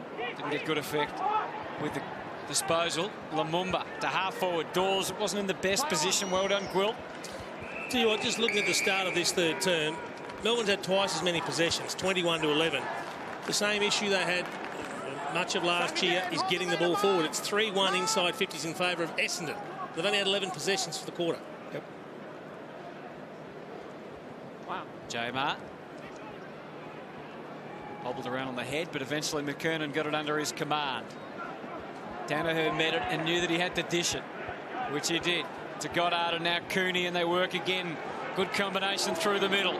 With the crest, short kick is okay. Mark taken by Laverde, and then it's Kavanagh to the one-on-one. Jetta and Langford.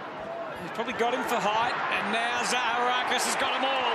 The skill puts it through, and the Bombers lead by 7, which is their biggest lead of the night. Yeah, they've had 3 goals in 4 minutes, so she's opened up here at the start of the third quarter. Some good running by Essendon, really prepared to take the game on, run with it. Good body position there, good crumb, good position by Zaharakis, and very clever in front of goal. It's a good player, Langford.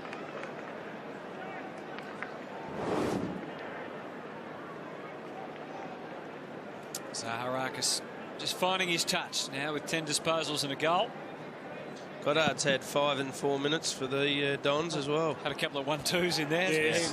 Cooney, it's going to come their way again. Dalglish, and now Goddard. All of a sudden, it's a transformed Essendon team. Edwards, good strong lead. They knew it was coming. Garland got a fist to it. Comes to ground. He did well just to get something out onto it, Laverde, and not give up the footy.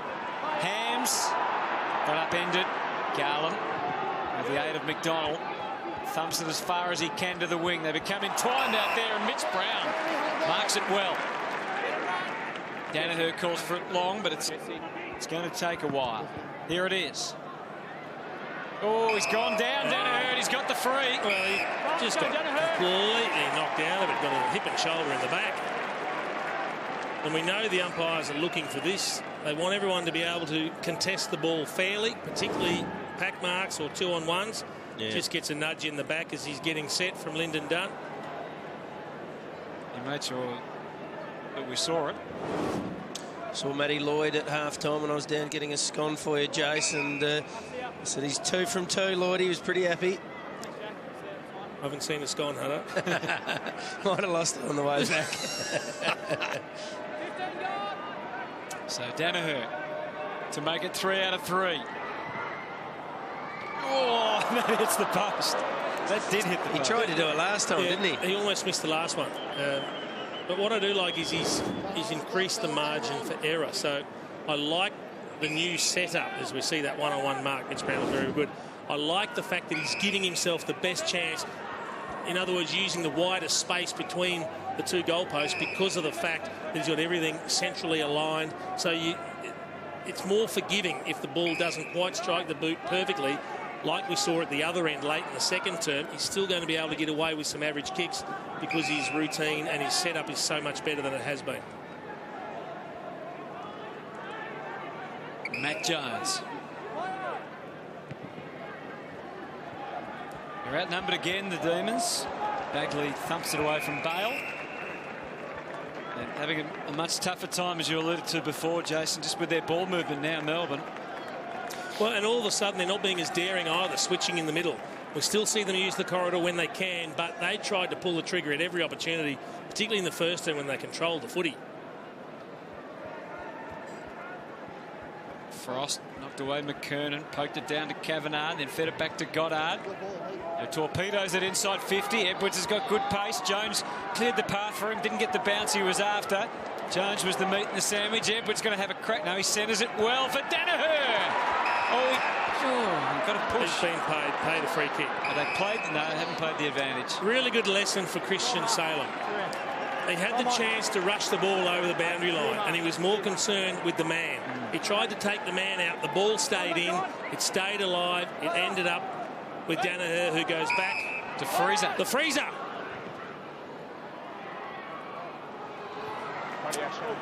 But it was a really good lesson for a young bloke that's learning to play down back. The ball's more important than the man. You have a look here. So he's got a chance to rush it, and his eyes are on his opponent. Have to track the ball. If he's watching the ball, he takes that ball over the boundary line. Instead, the Bombers have a shot for goal. I'm sure that'll come up in the review on Monday, Jose. This is a really good test for Melbourne, I think, and particularly their next wave of leaders. You know, this is not a game that's really got a great deal riding on it, but 9 points down. Let's just see who stands up. Let's see who makes a difference here. They actually beat Essendon in the regular season last year in that stunning comeback. Good interception from Jed. He goes. Handballs to Jones, who's trying to lift them. As Kingy mentioned, they need something. After half forward, Ashby too strong for Gal. He's been all right, hasn't he? Yep. Brown gets him going again. Kavanagh can feed it back to Cooney. He's got a man way in the clear on the wing, and it's Will Hams. He can advance beyond the wing and then send them inside 50. Danaher's the target everywhere at the moment. This time McDonald had him out-pointed. Good body work. Talented young defender. Hogan trying to get into the play. It's his first touch for the quarter. Oh, did he not see Mitch Brown? He mustn't have, surely.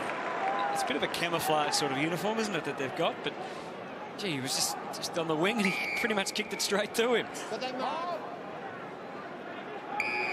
Cooney. What have you made of his game, Root? Yeah, he's been solid. He's had a fair bit of the ball. Oh, there's a free to the Bombers here. Edwards hanging on. Ball's around him holding his arm. Okay, so. Colin Garland pleading his case, but very rare that you see an umpire change his mind. Very rarely. He was looking at the scoreboard, looking for vindication on the replay. Umpire said holding the arm. Oh, that can't be it. That can't be it. It had to have happened before then. He can't believe it. He's saying he was being held. It had to be something earlier than that. Edwards. Haven't missed too many. They've kicked pretty accurately tonight.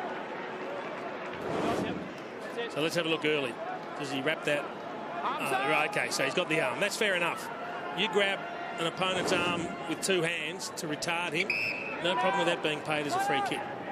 Lyndon Dunn. Oh, he shanked it. And it wasn't touched by Jones. So I'm with Kingy. I mean, this is important for Melbourne here. It doesn't matter who wins or loses in the bigger scheme of things, but right now... Mentally it does. Yeah, they're just showing some signs here that aren't good.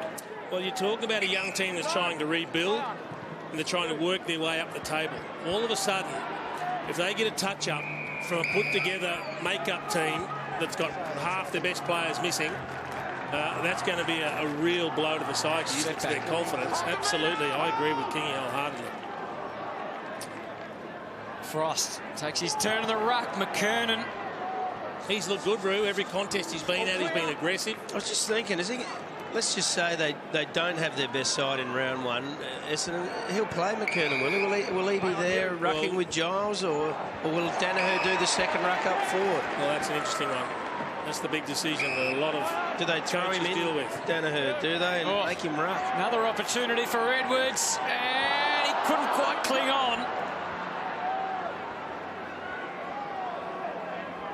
Probably one he'll feel he should have taken there, Edwards. And he can play up forward, McKernan. That's where he plays most of his footy. So when they went in with Danaher and Ambrose as there too tonight in the forward line, so there's room for him, isn't there? You would think. Yep. Bit of experience on the bench for the D's at the moment. It's lucky that Daniel Cross was out there and got that spoil on before, because they were looking at a 17-point deficit if that goal had been converted. And I think Paul Roos and Simon Goodwin are actually having a look at what this next wave leadership will do. They've got Lumumba on the bench there, the captain in Jones, and the experience in Jamar. So maybe they're wanting some answers from this next wave as well. And they're lining up outside the 50, and Jamar has to tread carefully there just to the left, or he could have given away 50. Langford brings it back in to Freezer. Oh, and that was there for the intercept. Got to run take it. Vandenberg, we know he's a big kick. He'll go for 6. He's fast enough. He probably had one bounce more than he needed to, but he's put it through. Funny looking kick. Yeah, I thought he was going for a dribble kick for a moment. Well, I almost thought he was. For a big bloke, he really hit the burners. He had some gas there, because it looked like he was going to get run down. It was a dangerous switch. Good interception. So he looked around. He's only sort of going half pace. Then he goes, right, I can go this and bounce keep was going. Interesting, that one. Have a look at the way he holds it. Yeah. That's a reverse hold drop punt. You don't normally kick it like that. I reckon there was a bit of luck in that one, but good luck to him anyway, because he took him on. He had 3 bounces. He intercepted the ball. But that was, I think he was originally holding it for the dribble kick. Yeah. And he thought, oh, I better not. He thought he knew you were commentating. It was the old Curly Austin drop punt. He bounced it left-handed. I like the look of him. Oh, I think he's got to be just about in their round 1 team. 13 touches, 9 contested, couple of goals, 6 tackles. And a good size, good aggression. He's good, 6'2". Couple of black eyes. And I think he's pretty versatile in terms of where you can play him as well. Really racked them up in the NAFL in terms of disposals. They might have found one. He had 45 in one game, did he? Mind you, there's been a few that have racked them up like that. Still a lot of footy. Tom Mitchell had about 60, didn't he, one day, I think? He did. That could be your biggest success story right there, Jace. That's a dribbler being taken back and corrected into a drop punt. Although I don't want to see Curly Austin technique drop punts come back either, Kingy. Margin is 5 in favour of the Bombers. Hi, Viney! Hi, Viney, Melbourne. Free kick going to Viney of Melbourne. So can they continue to fight back the D's? It's been a very interesting contest. Well, it was a little one-sided last night, Jace. Oh, trouble. Don't try and do too much there. He's going to say he actually handballed. Now McDonald needs to spoil, but Danaher had the feet planted and just rose up. And he's a hard man to get around. Big size. It really disappointed Jack Viney. Tried to do too much. But he said he got a hand pass to it. But the umpire, when he sees that sort of situation, if it doesn't look a really clear ball, he's going to pay that all the time. And it was a really good contested mark from Danaher, because McDonald had a run and jump at him. Now, he does get a little handball away, and he's probably entitled to say handballed it, but Danaher puts it through, and the Bombers are back to an 11-point advantage. They're building something, the Bombers, Root. Yep. This is a great performance, really. When you think about how many they got out, I thought they were highly unlikely to win tonight, but well, a lot of football still to come. Does he get a little right-hand pass? It looks like he does.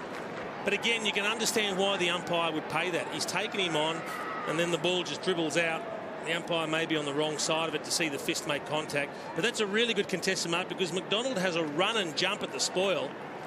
And look how high Danaher's taking that ball. Maybe Jack Watts needed to fly as well. They've kicked 3 goals, 5 to 2 straight for the quarter, the Bombers. Inside 50s, 13-2, Hutto. Been dominant. Melbourne need to do something about it. Cross and Jones are aware. Kick to half forward, spoil on Jones. As Bale overruns it now. The Bombers full of enthusiasm. Will. I think the other point is the one that Kingy made before when they had Nathan Jones on the bench and a couple of other experienced ones. They don't want Nathan Jones to have to come on and bail them out now. Do you reckon they did that on purpose, or was it just coincidence? Maybe it's coincidence. But what I'm saying is, I don't want to see Nathan Jones rise another level now and get the D's back in it. I want to see some of the other players that we haven't seen do it in the past step up and start to have an impact for Melbourne. It was Jamar, Lumumba and Jones at the same time. Would be a remarkable coincidence. So I want to see Jack Viney start to have an impact and make better decisions. And I want to see the Dom Tysons and the Christian Salems and all these sorts of players. I want to see Jack Watts have more to do. Jack Grimes, these sort of players. Really want to see them start to take ownership of what's happening in the game. Holding, Melbourne. Well, it's a good time to do it and good time to learn. That's what the NAB Challenge is all about. You're locking the army. So they'll get a much-needed inside 50 here. Just here. Dawes is deep on the line. Hot spot. Needs to kick it to the advantage of one of his players. Frost's there as well. Oh, yeah. Sits it up. Sits it up. Watts doesn't climb. Dawes does. There's Vandenberg getting another black eye.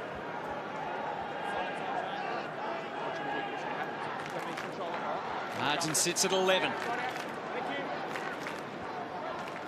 McKernan, Zaharakis, they were ready for it. Straight away, mine. Thanks, David. Forward, mate. Righto, you two got split a metre. Split a metre. Thank you. Zaharakis, Gleeson, and they thread it through. Kavanagh comes away with a footy. Oh, needs to be a good kick. They gave a little look in for Bale.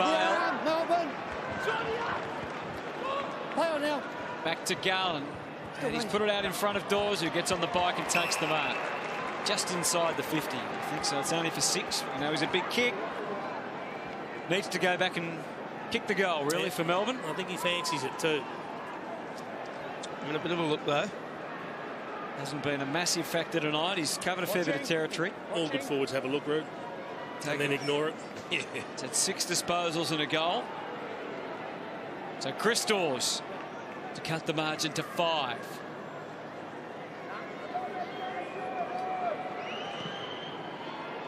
Yeah. Not spinning perfectly. It is straight.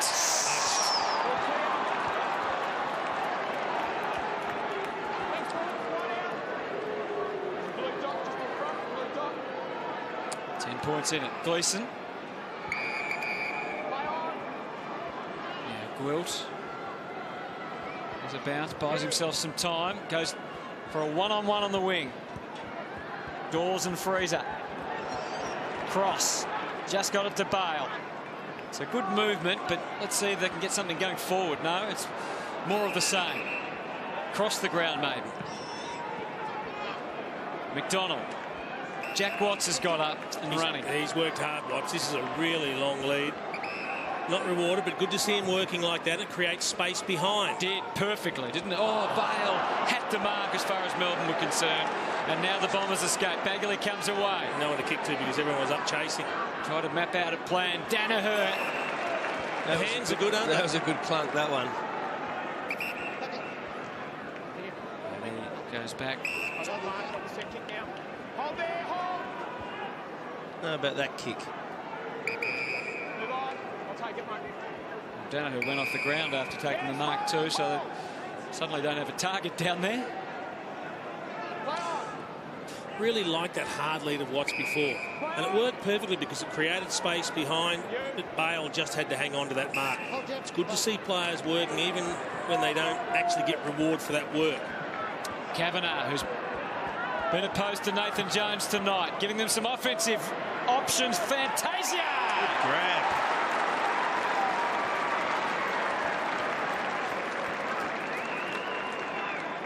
lining up for goal number 3, Hutto. That was a good hard running and a good mark.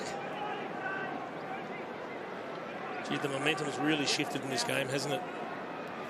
They look good, the Bombers. They've got their confidence up.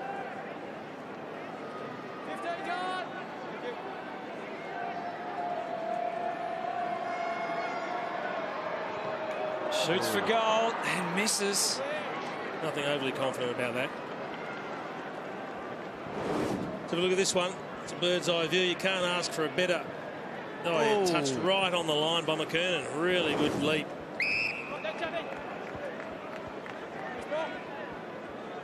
Grimes just pokes it along the wing. Watts with the one hand brings it down to Cross. Jones arches the back. Did he keep it in? What a quarter from Essendon. They now lead by 11. Thanks, Sean. Thanks, Mark. Play on. Salem stripped of it. This is Newton. Carried along for the ride. Fantasia doing some heavy work. Garland, they feed around. Newton in the clear. Dawes again has to come up at the ball with 2 to contend. Did a good job both in the air and on the ground. High one Garland, and it should favour Ashby with that height. Slacked it away. Muscle his way through Watts. That's encouraging for Melbourne fans, and so is that. Gee, that was clever body work. He engaged Gwilt early. He got him off balance because he knew where the ball was going to bounce and sit up. He got rid of his opponent early when Gwilt wasn't expecting the early contact. Good contest from Dawes as well. Probably wanted to get that kick further out in front of Garlett. Just have a look at the body work here. He goes really early as Gwilt's still focused on the footy. And that's a very good snap. Gee, they needed it, Melbourne. And he's one of the players we were talking about earlier that could easily have his career best year. And he should be having his best year. He's starting to get older. His body's in good nick. He's got his endurance up. Should be more inside 50s. He's going to have plenty of opportunities. So should be some natural improvement there. Jamar. McKernan breaks loose. Sends them deep again. Oh, good stuff back with the flight done. Yep. Cuts it off and takes it out. It's going to be quite an intense last quarter, I reckon. It's got that feeling about it. Even for March and for the NAB challenge, with it just so close. And as we talked about, Essendon would love a win with all they're going through. And Melbourne playing for some respect as much as anything and some confidence. Chapman. Oh! McDonald saves the day. And then finds Dunn as they commit to this dockside. But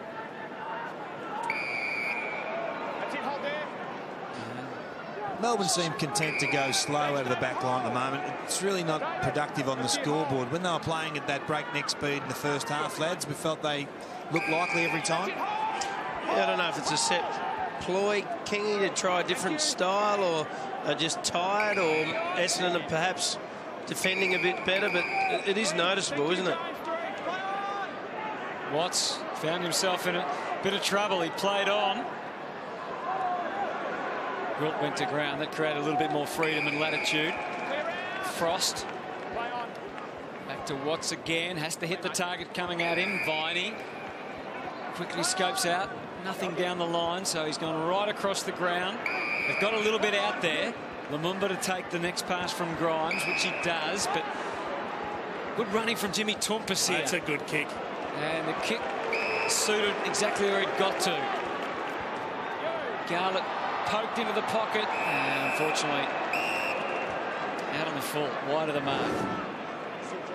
It's the touch on the last line by McDonald. Going backhand, Tom McDonald. Getting fancy. I don't think you'd reach out with your left arm running back like that, but he's reversed it with the right, got the job done. High ball back from Freezer. Oh, almost the mark for McKernan. Didn't do enough for the umpire. Danaher entwined in there and very nearly threw it, but the umpire says it's okay.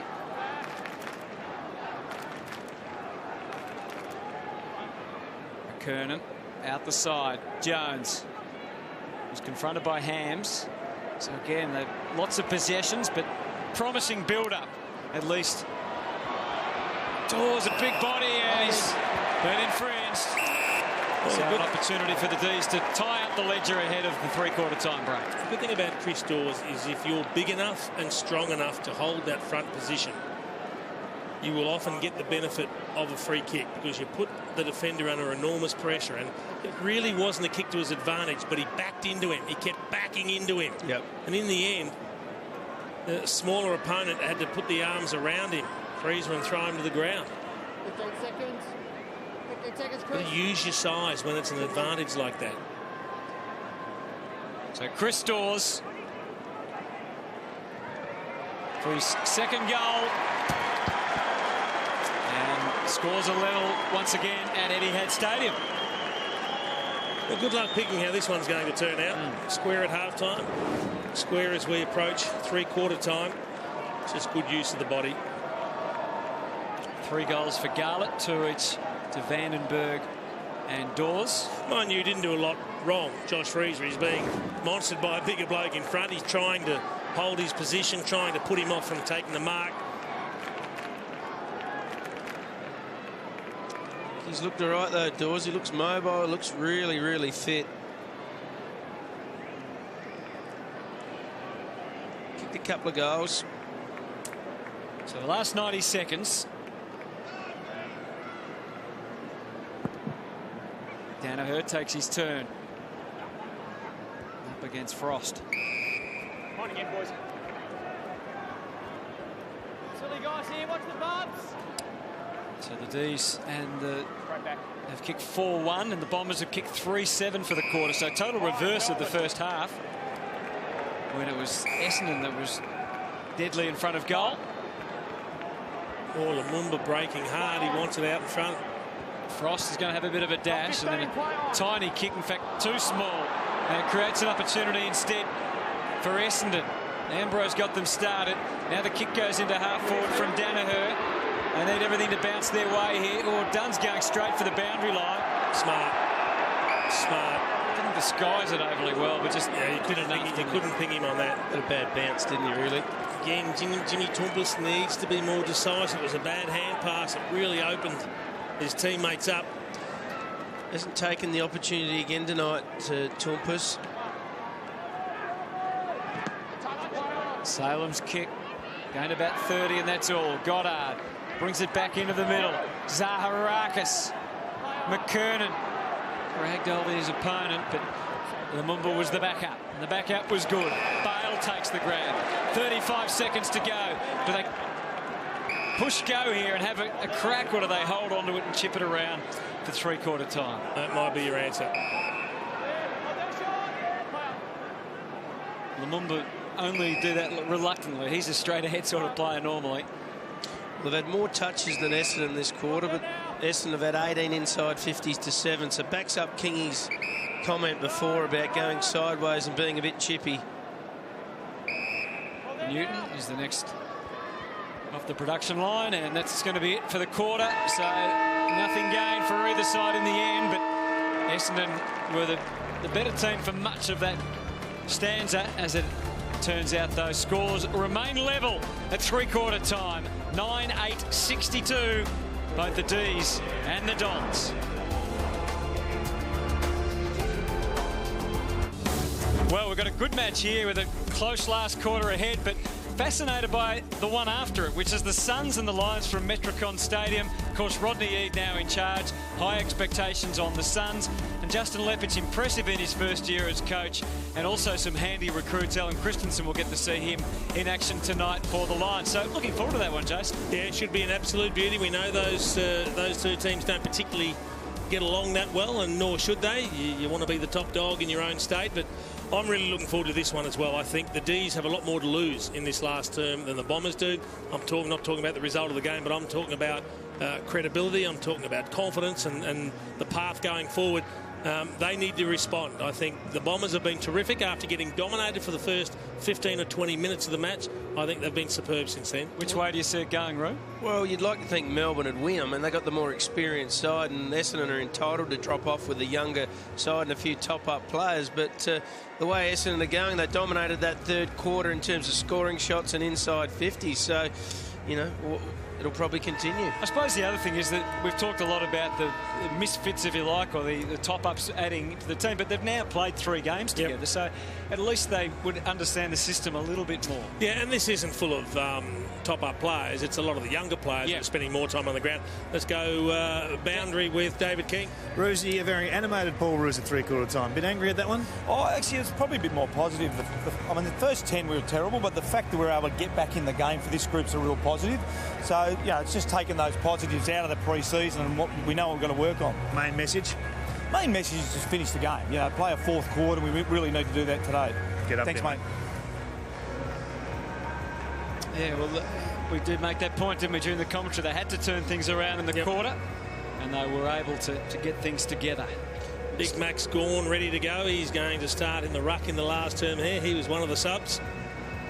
So Frost staying out there. J-Mar's been subbed off. Yep. And Geordie McKenzie is the other sub for Melbourne. We've yet to see whether he'll get his chance in the last quarter.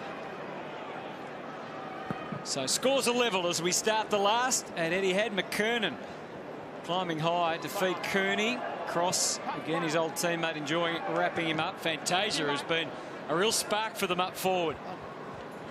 Sneaks out the back, Lumumba. He looks like he's going to be a very important player for the D's this year. Grimes. Again, Watts just 30, 40 metres ahead. Good hit. Both he and Dawes really working hard to provide a way out of defence. And now into attack. Push out. Yep. Melbourne, hands in the back. Come back to Frost. Back here, bitch. Time, play on. You, mate. Three-quarter kick meant for Garlett, but just had a little bit too much on it. Gleeson takes the grab. Didn't judge it real well. Jeffy Garlett, he ran underneath it. Mitch Brown. Down the line. Again, Fantasia's in the frame here with Chapman. If he can just get it onto him. He couldn't. Danaher comes up at Chapman, ignored for the moment. Now he goes for Danaher. McDonald's got to back into him, which he does successfully, and he had good support around. Here's Gawn. He's getting the feel for things. Back to Garland. And then on the way out, Tyson marks and gives instantly to Lumumba. And here's that dash, the trademark run of Lumumba. The kick to half forward. Dawes finally worked out where he was and where the footy was, more importantly. Takes the mark. No long option. Garlett, Hogan goes in the end for Tompus. Did he get hands in the back? Ooh, it was tight. And the ball worked towards the line successfully by the Bombers' defence. Not quite out. Not quite over. So Morigliani's come on the ground as well. Showing that he's quite an accomplished defender. That's not the best placed kick from Kavanagh. Didn't like the kick from Dawes before going inside 50 for the D's, and there's another shocker. Well, I just don't think Tompus is your option. Well, not if you're going to set it up with a bit of air. You've got Hogan leading into space. You've got other Watson pushed forward, a couple of other players. And now the Bombers on the fly. Cooney summed it up well. The kick wasn't as good as he would have hoped for Danaher. Gets sort of bundled to the ground without giving away the free. I really like the way Brendan Goddard's worked back into the game, Jason. Really, he struggled early, but he's worked himself into this contest. He looks like he wants to be the player to get Essendon over the line here. Yeah, he does know how to find the ball, Kingy, doesn't he? He can keep him quiet, and he was very quiet, particularly in the first quarter and a bit, but really started to find the ball as that second half got underway. Brings it down. Tyson didn't want to give it up, but now he has to. He just didn't want to handball off to nobody, but reasonable time. Unfortunately, you heard the umpire deemed that it was too long. He had the option, and the ball was loose. He had the hands free, and a good tackle from Chappie. Has he got the yardage here? He kicked 4 torpedoes last week at Morwell. I'd love to see a barrel Kingy, how good would that be? But he's not. I think he'd be thinking about his hammy in the last quarter, wouldn't he? Not going to be a goal. Bit of a wasted kick in the end, wasn't it? We lost 5 metres off the kick.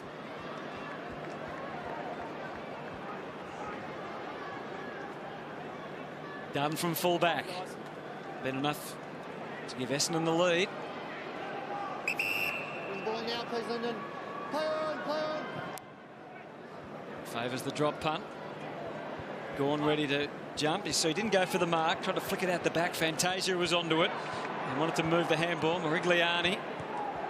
Well done, Jones. Nice little stepping stone along the wing. He's got Hogan on if he wants to go short. He can. Where to next? Garlett's belting back towards the goal square. Dawes wants it as well, but he goes for Garlett. Gee, that's a well-weighted kick and a really good mark from goal because he knew he was going to get collared as soon as he took it. Just needs to go back and thread it through now. Going for his 4th. It's been actually a good battle down there. It has been. Has been. It hasn't just been Ashby. He's had a couple of different opponents at different stages. He had a couple of good contests with Bagley as well, and I just like him roaming that forward line for the D's. He just gives them something they haven't had in recent times.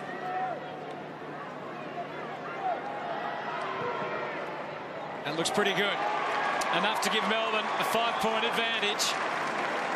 And Jeff Garlett could well be a valuable recruit for the Melbourne Footy Club. It's been a journey where he originally was a rookie at Carlton, of course, played over 100 games and was able to be their leading goal kicker in tandem with Eddie Betts, and then things just went awry a little bit in the last 12 months or so, and he's found himself at Melbourne. That's a steal. Pick 60 and 71, isn't it, really? I think Carlton had got to the stage where they were happy to move him on, just probably for the best for both, they felt. But Melbourne, that's a terrific pick. It is. Good bit of recruiting.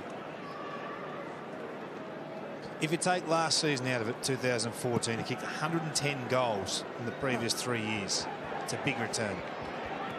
Chapman, and they're going again, the Bombers. They need to respond. Jones got them in there. Squeezed out by Edwards. Desperate from Jeddah. He'll know the pressure's there and he can do that.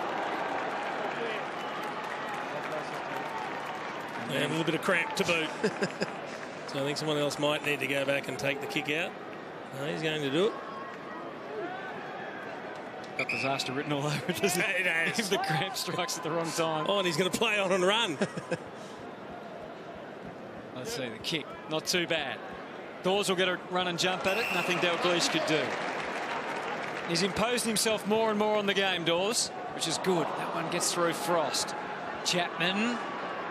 Unhurried, the handball eventually going to... Oh, Newton had a little opportunity. Hams, desperation on both sides. Matt Jones swings it wide to half forward. Now Tompus has to hit the target and does. Oh, he does. Went right through Hogan. That's a sloppy tackle. Sloppy, gave it away. That was a really good kick from Tompus. He waited and waited. He timed it right. He knew Hogan was going to come back at him. Just needed to swallow up the mark. Kick was perfect. Mitch Brown running out of ideas, but buys some time. There's nothing on for him. He just pokes the kick along the line and almost in the back, but not quite. Patrick Ambrose there. Let's have a look at the Hogan miss. Can't believe that he was shattered. He goes, no! He'll get more opportunities. McKernan did well. But the next handball misses the target. Frost tries to fight off Zaharakis. So we like the way Frost has added another dimension forward as well, but we saw him just drop a hit-up lead mark a moment ago as well, so he's got a bit of work to do with his hands also. A different running at it, isn't it? The forward line at full pace and playing as a defender and soften your hands instead of punching it, you're right. Much harder, Jace, is it? Well, I don't know. I've never really run along trying to punch it from behind someone, but I mean, it is something you have to work at. To have good hands when you're sprinting flat out and a ball's been, you know, got a bit of hum on it and it's coming at you with pace, you got to have good hands to take it cleanly all the time. McKernan, the half forward. It's one of the hardest marks to mark, isn't it, Jace? That's why you appreciate players that can kick the ball with a little bit of flight and take a bit of heat off it. But the other thing for someone like Sam Frost is he hasn't normally done that. So it's a lot of work he has to do. He has to do extra work to get himself up to speed in that respect. Hooked out of there by Tyson. Good contest. Morigliani. No mark. Here's Jones still working overtime for the Demons. 18th disposal was a good one in the end. Tyson misses the target. Freezer misses the mark. What's going on there at centre half forward? Hogan's got a free. Melbourne. That's the spot where no one can take a chest mark at the moment. Can he hit a target? Watts is deep. He'll pick the right option. Yep. Good lead by Watts. Yeah, that's a good option. Frost, is it? Yep. Yep, he's got this one. And a really good kick. I love it. He didn't panic. That was a good lead by Frost. He worked deep. He worked really hard to get deep, and then he switched around the back. That is good work ethic. And encouraging signs from Hogan, who waited and waited and waited for the option that he wanted. And they're better hands. Now he's going to suck in the big ones and get his technique right and finish it off. Sam Frost to extend the lead to 10. Still kicking like a defender, Hutto. Yeah, it's one thing getting it, isn't it? Well, getting it's the hard part. You can work on your kicking and you'll be able to improve it to some degree. Some confusion on the way out for the Bombers, but it ends well. Morigliani now. Wriggles free and kicks to half forward. Suddenly they're moving towards goal. But it's Lumumba that was able to stay the journey the longest. Not the best of handballs, but it'll do. There's a few players getting tired, which means there's a bit more space out there now. Yeah, Melbourne are looking to capitalise during this period as he goes short. I don't know who's on Hogan at the moment. He's running around on his own. You're right, there's no direct opponent. Have a pang. Can he go the journey? Langford's had to stand the mark. He's gone for a pass instead to Watts. Clever. Really shown really good decision making the last couple of times. He hasn't blazed away, he hasn't bombed it to a pack, and he hasn't kicked to an option that was a bit 50-50-ish. He's found two legitimate advantageous situations to kick to. And so once again he hasn't dominated or even shown what he showed in his one NAB challenge game last year, where but he looked unbelievable against Geelong. But he looks like a smart player, doesn't he? And someone who's willing to work. So the future very bright for Jesse Hogan. Jack Watts would love to go back and slam this one right through the middle. Might not have been right through the middle, but I reckon it's a goal. It's a goal. I just have to check. Check that. Check it. What's going on? Score review.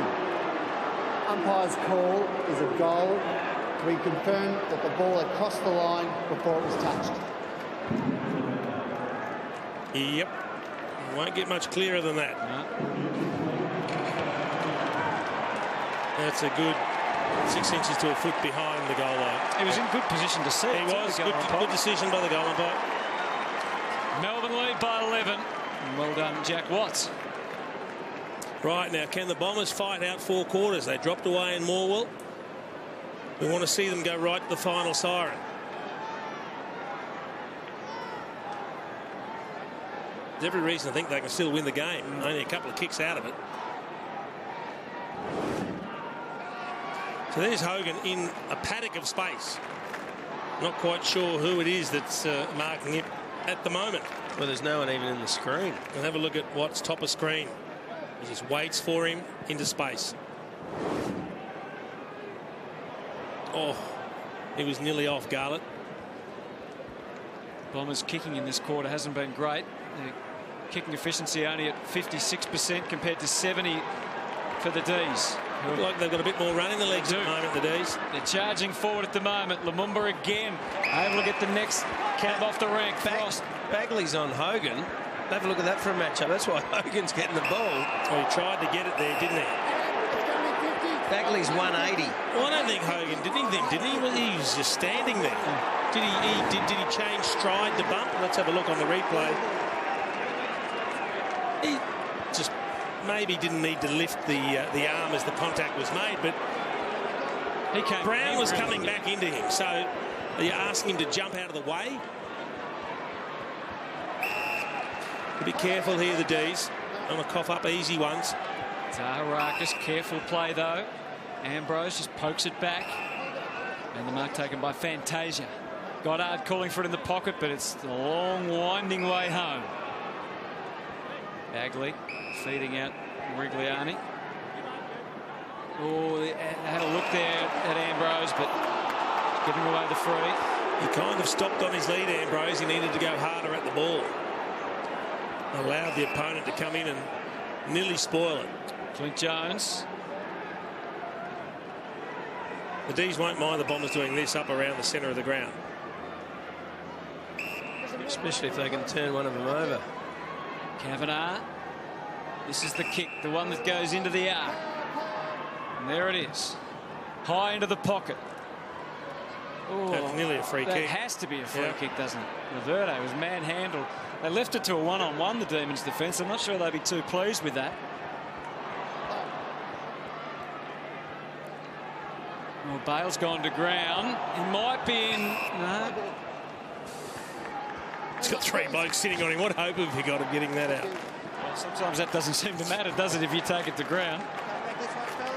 I think he was pushed onto it, though. I think the umpires have been terrific tonight. Oh, that's going to be high. Against Gawn, it goes to McKernan. He's a long kick. He looks keen to have a crack. I think he half fancies this too. He's unpredictable kick too.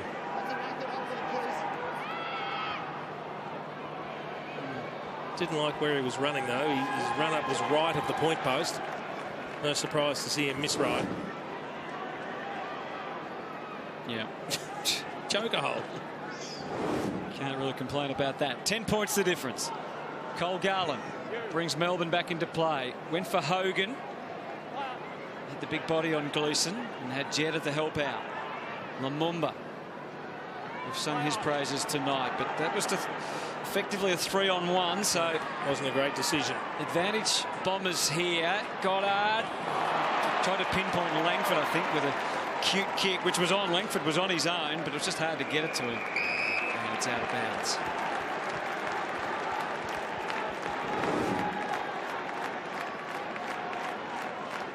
Actually, he was going into the pocket for McKernan.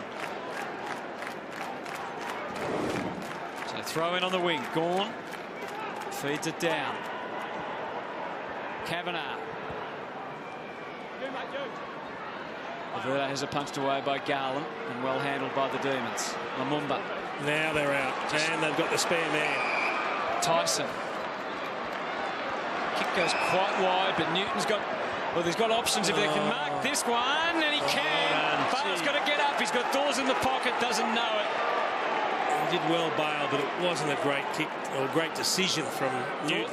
Dawes still without an opponent deep. He is screaming for it in the pocket. He's manned up now.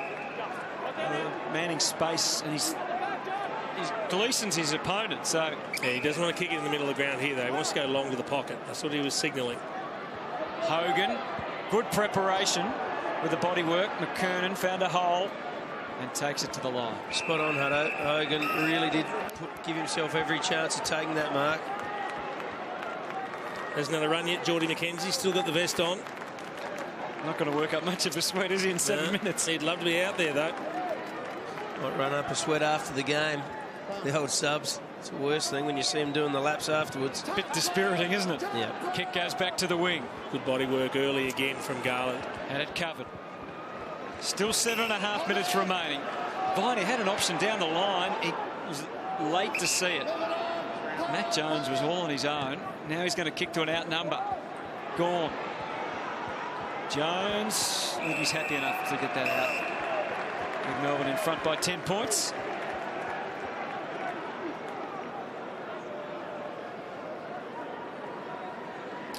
So 11-9, 75 to 9-11, 65. Gawn, Danaher over the top. Jones, Chapman, Morigliani to half forward. Now's a chance that hits the ground. Grimes and Ambrose. And Ambrose did well for the first part. And now he goes to ground. McDonald joins the fray. And the handball didn't quite get through. Vigorous tackling on Hams. That's still a win, getting a stoppage for the Bombers, because Ambrose was 3 against 1. I think he did brilliantly to hold that up. Got his arm, Melbourne. It's good practice from here for both teams, isn't it? For tight situations, end of a game. Melbourne leading by 10 points. I feel like they need to hang on. Do they go defensive at any stage? Do they keep attacking? So I'm sure they'll be hoping they can have that attacking frame of mind. Vandenberg worked it back to Dawes. He had nothing. He was friendless, and he felt it. Vandenberg, he's given him a shocker there. There's a bloke in his back pocket, and there's your handball it. And too ready to claim him. There it is. You have it, mate. Do something with that. Good luck with your projects. Yeah.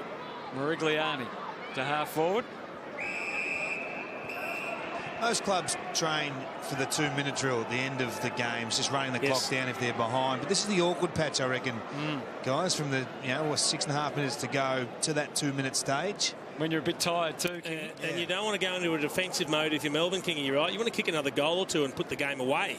It's awkward though, isn't it? You're not quite sure what you're about. And I think we've already seen that. It came into the decision-making of Jack Vining when he was down here on the wing. Didn't pull the trigger into the middle, wasn't sure, so just kicked long down the line.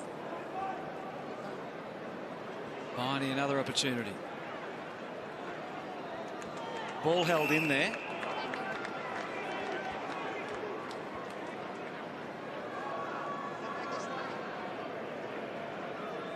Been a tight last quarter. Essendon goalless so far. Melbourne have kicked a couple. Matt Jones to half forward. If it hits the ground, it's one-on-one footy.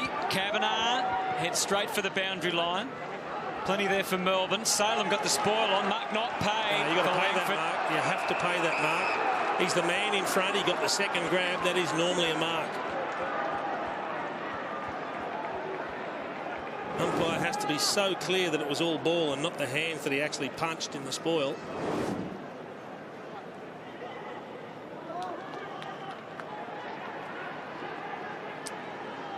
Well done, Hams. Duck, but that was what he needed to do, to break clear. The half-forward extra number with the Demons. Now it hits the ground, though, and Ambrose pounced. Oh, yes, man. Play on. Or play on. Takes it, Fantasia. We know he's dangerous in front of goal. He just can't get there through the head back. Play on the call. Ambrose again. He must be tired. Laverde shows a bit. Gets them inside. Edwards has got pace to burn. Can he create a goal? Well done. He has. The banana. I think it's through, isn't it? Looked over the line. To make sure it didn't touch the post. Did not post. Score review. Umpire's call is a goal. Can we just ensure it didn't hit the post? You see Christian Dunn, when they said it's a goal, he's going, oh, geez, come on. He's pretty certain that it hit the post. He thinks he touched it. He's got nowhere near the post. No. But they won't even check. They won't even if it's check touched, that. Then it's still a goal, is it? Done. Surely review complete. Confirm goal. Yeah, it has to be. It's over the line. He's good try, Dunny. He's either a very good bluffer or he's deluding himself. I think the former. Well, the Bombers in with a chance. Only 4 points behind, and.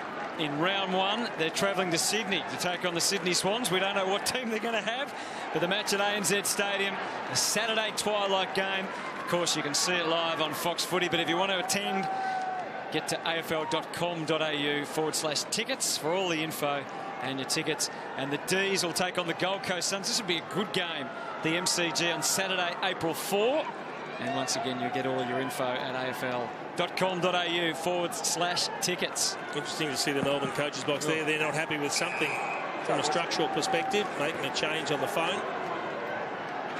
But at least the Bombers now have set the benchmark in terms of the effort that they can put in for 4 quarters.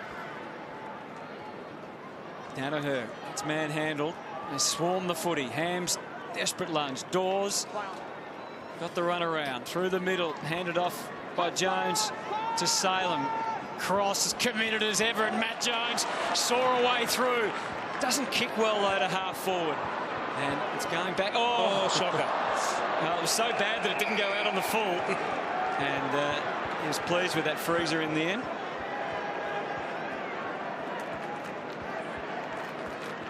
So 4 minutes 45.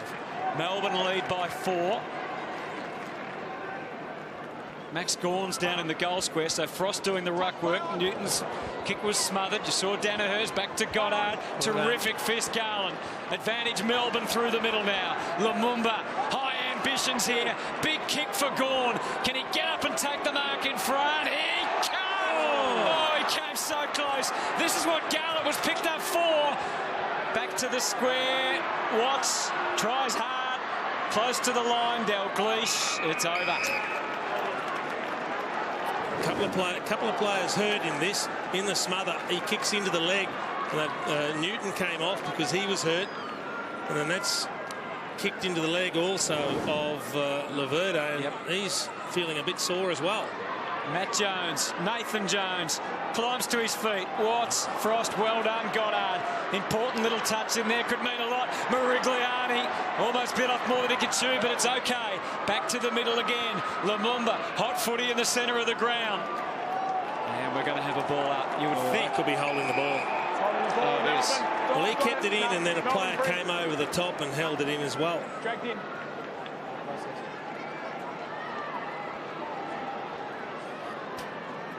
Well, they've been going to that hot spot all night. I wonder whether they'll kick it long in, no? Oh, Garland floats it into half forward. Made it tough for Dawes. Gets it back. Dawes squeezes a little grubber out. Hot for Garland. Jones. He's looking for a ball out play on the call. Garland outnumbered, overwhelmed. Morigliani kicks and hopes. Melbourne have the resources. Can they synchronise their efforts? Lumumba. Oh, he's dived on it. He knew it too. Flicked it out. And now Goddard. He's a playmaker. He's happy to bring it into the middle. McKernan. Have they got the run? 3 minutes to go. Zaharakis. Watts. Big effort there. Needed. Salem. It was a great tackle. He just got some boot onto it though. Bagley. Running around in ever-diminishing circles. Now Zaharakis, a bit of a swing and a miss. Oh, shocker. Into the middle for Hogan. Feeds it back cross. Now this is Jones. Over the top to Garland. 4 loose they've got. Yeah, but where to from here? It's Garland versus about 5 of them. He does well. He's stolen it, Garland, and pokes it into the pocket. Frost jumps, but Danaher jumps high. Well, they had players behind the play there, Melbourne. That's why they had no one to go to when they went forward. Jeffy Garlett really took a great mark, but he didn't have to play on. He could have wasted a bit of the clock there, and that's the 2-minute time you were talking about before, boys. This is in the 2 minutes. 2 minutes 24 to go. Got to be smart here, Melbourne, if they want to get a victory. Plenty of time for the Bombers, and that's going to help take it to the other end. Clumsy from Frost, just fell straight into the back. Mitch Brown. Just not a lot of run coming from the Bombers. They are very tired, so have they got a couple of players that can find a couple of yards? That's a good mark. Not paid. Oh, that was a mark. Oh, now he's going to get can't pay holding the ball. He can't believe it. He had the first bite of that. Common sense from the umpire, please. Well, he tapped it with the right hand and then looked to take the second grab. You have a look. There it is. You got to pay that. And then you can't pay holding the ball because he hasn't handballed. He thought he'd marked it. Jones comes straight on and uses the extra man, Edwards. No one deep inside the 50. Melbourne defending well. It was.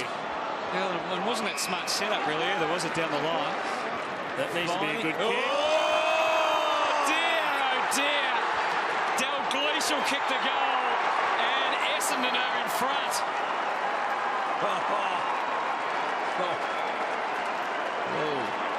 Good to see the players getting over to Jack Viney.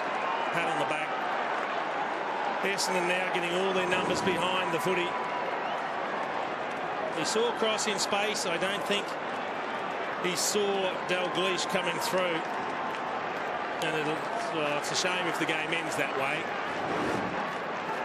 But credit to the Bombers. They have fought this right out. They've now got themselves in a position to win the game. They want to win. They need it for their confidence. So they've got a 4-man forward line, a couple of extras behind the footy. What can the D's do now? It feels like there's something on the line here, doesn't it, for both teams? It's made for a terrific contest in this last quarter. Who's going to get it out of the middle? You know that Nathan Jones will give it absolutely everything. They have trained for this situation, Essendon, time and time again. At the end of training throughout their pre-season period, they know exactly what's required. Cross, beautiful service down to Lumumba. Goddard's got back. It's going to be hard for Frost. He does really well. And now it's Hogan and Freezer. Just a fumble, wasn't it, from Hogan? Back to the wing. They'll get one more chance to reload. Or will they? No. Fumbles everywhere. And Fumble City at the moment. Charging through. Trying to get onto it, but it's going to be a ball up. So it's one more opportunity for the D's. Dawes is at full forward. Hogan's down there as well. Goddard's the extra. If it comes that way. Chapman dragged down. We're down to 35 seconds. Essendon will be happy just to keep it in that spot for as long as they can. Plenty of time for a kick forward. Jack Watts is deep as well. Essendon with the outnumber. There'll be a few punters that wouldn't want to take the short odds on Melbourne at the moment. Jones, can he get himself into the clear and give them that last crack? It was a mid-distance kick on. Danaher marks. He's going to get 50 now. That's crazy. That'll be it. That'll be it. Well, I think Ben Newton's claiming that he touched the ball, but I think he's very optimistic if he thinks that mark wasn't going to be paid. Well, now they've got a man up, Melbourne, surely. Just go one-on-one, otherwise he'll just chip it around and hang on.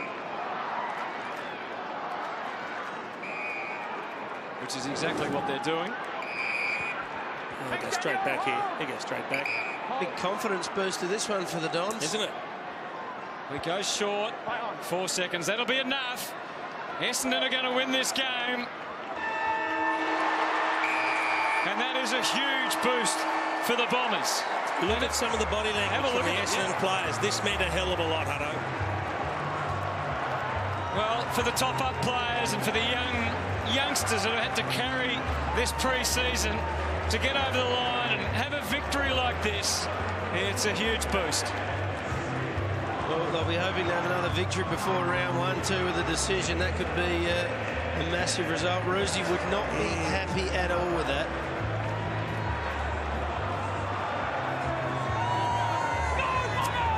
Might only be a trial game, boys, but it does mean a bit, doesn't it? Yep.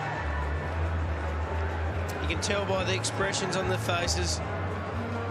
There were arms held aloft, fists punched in the air from some of the Bombers players. This meant a hell of a lot. They battled against the odds. They've put this crew together. They've come out here with the objective of being super competitive for 4 quarters, and they've done just that. All right, we'll take a short break and come back and wrap it up. Still plenty of footy to come on Fox Footy.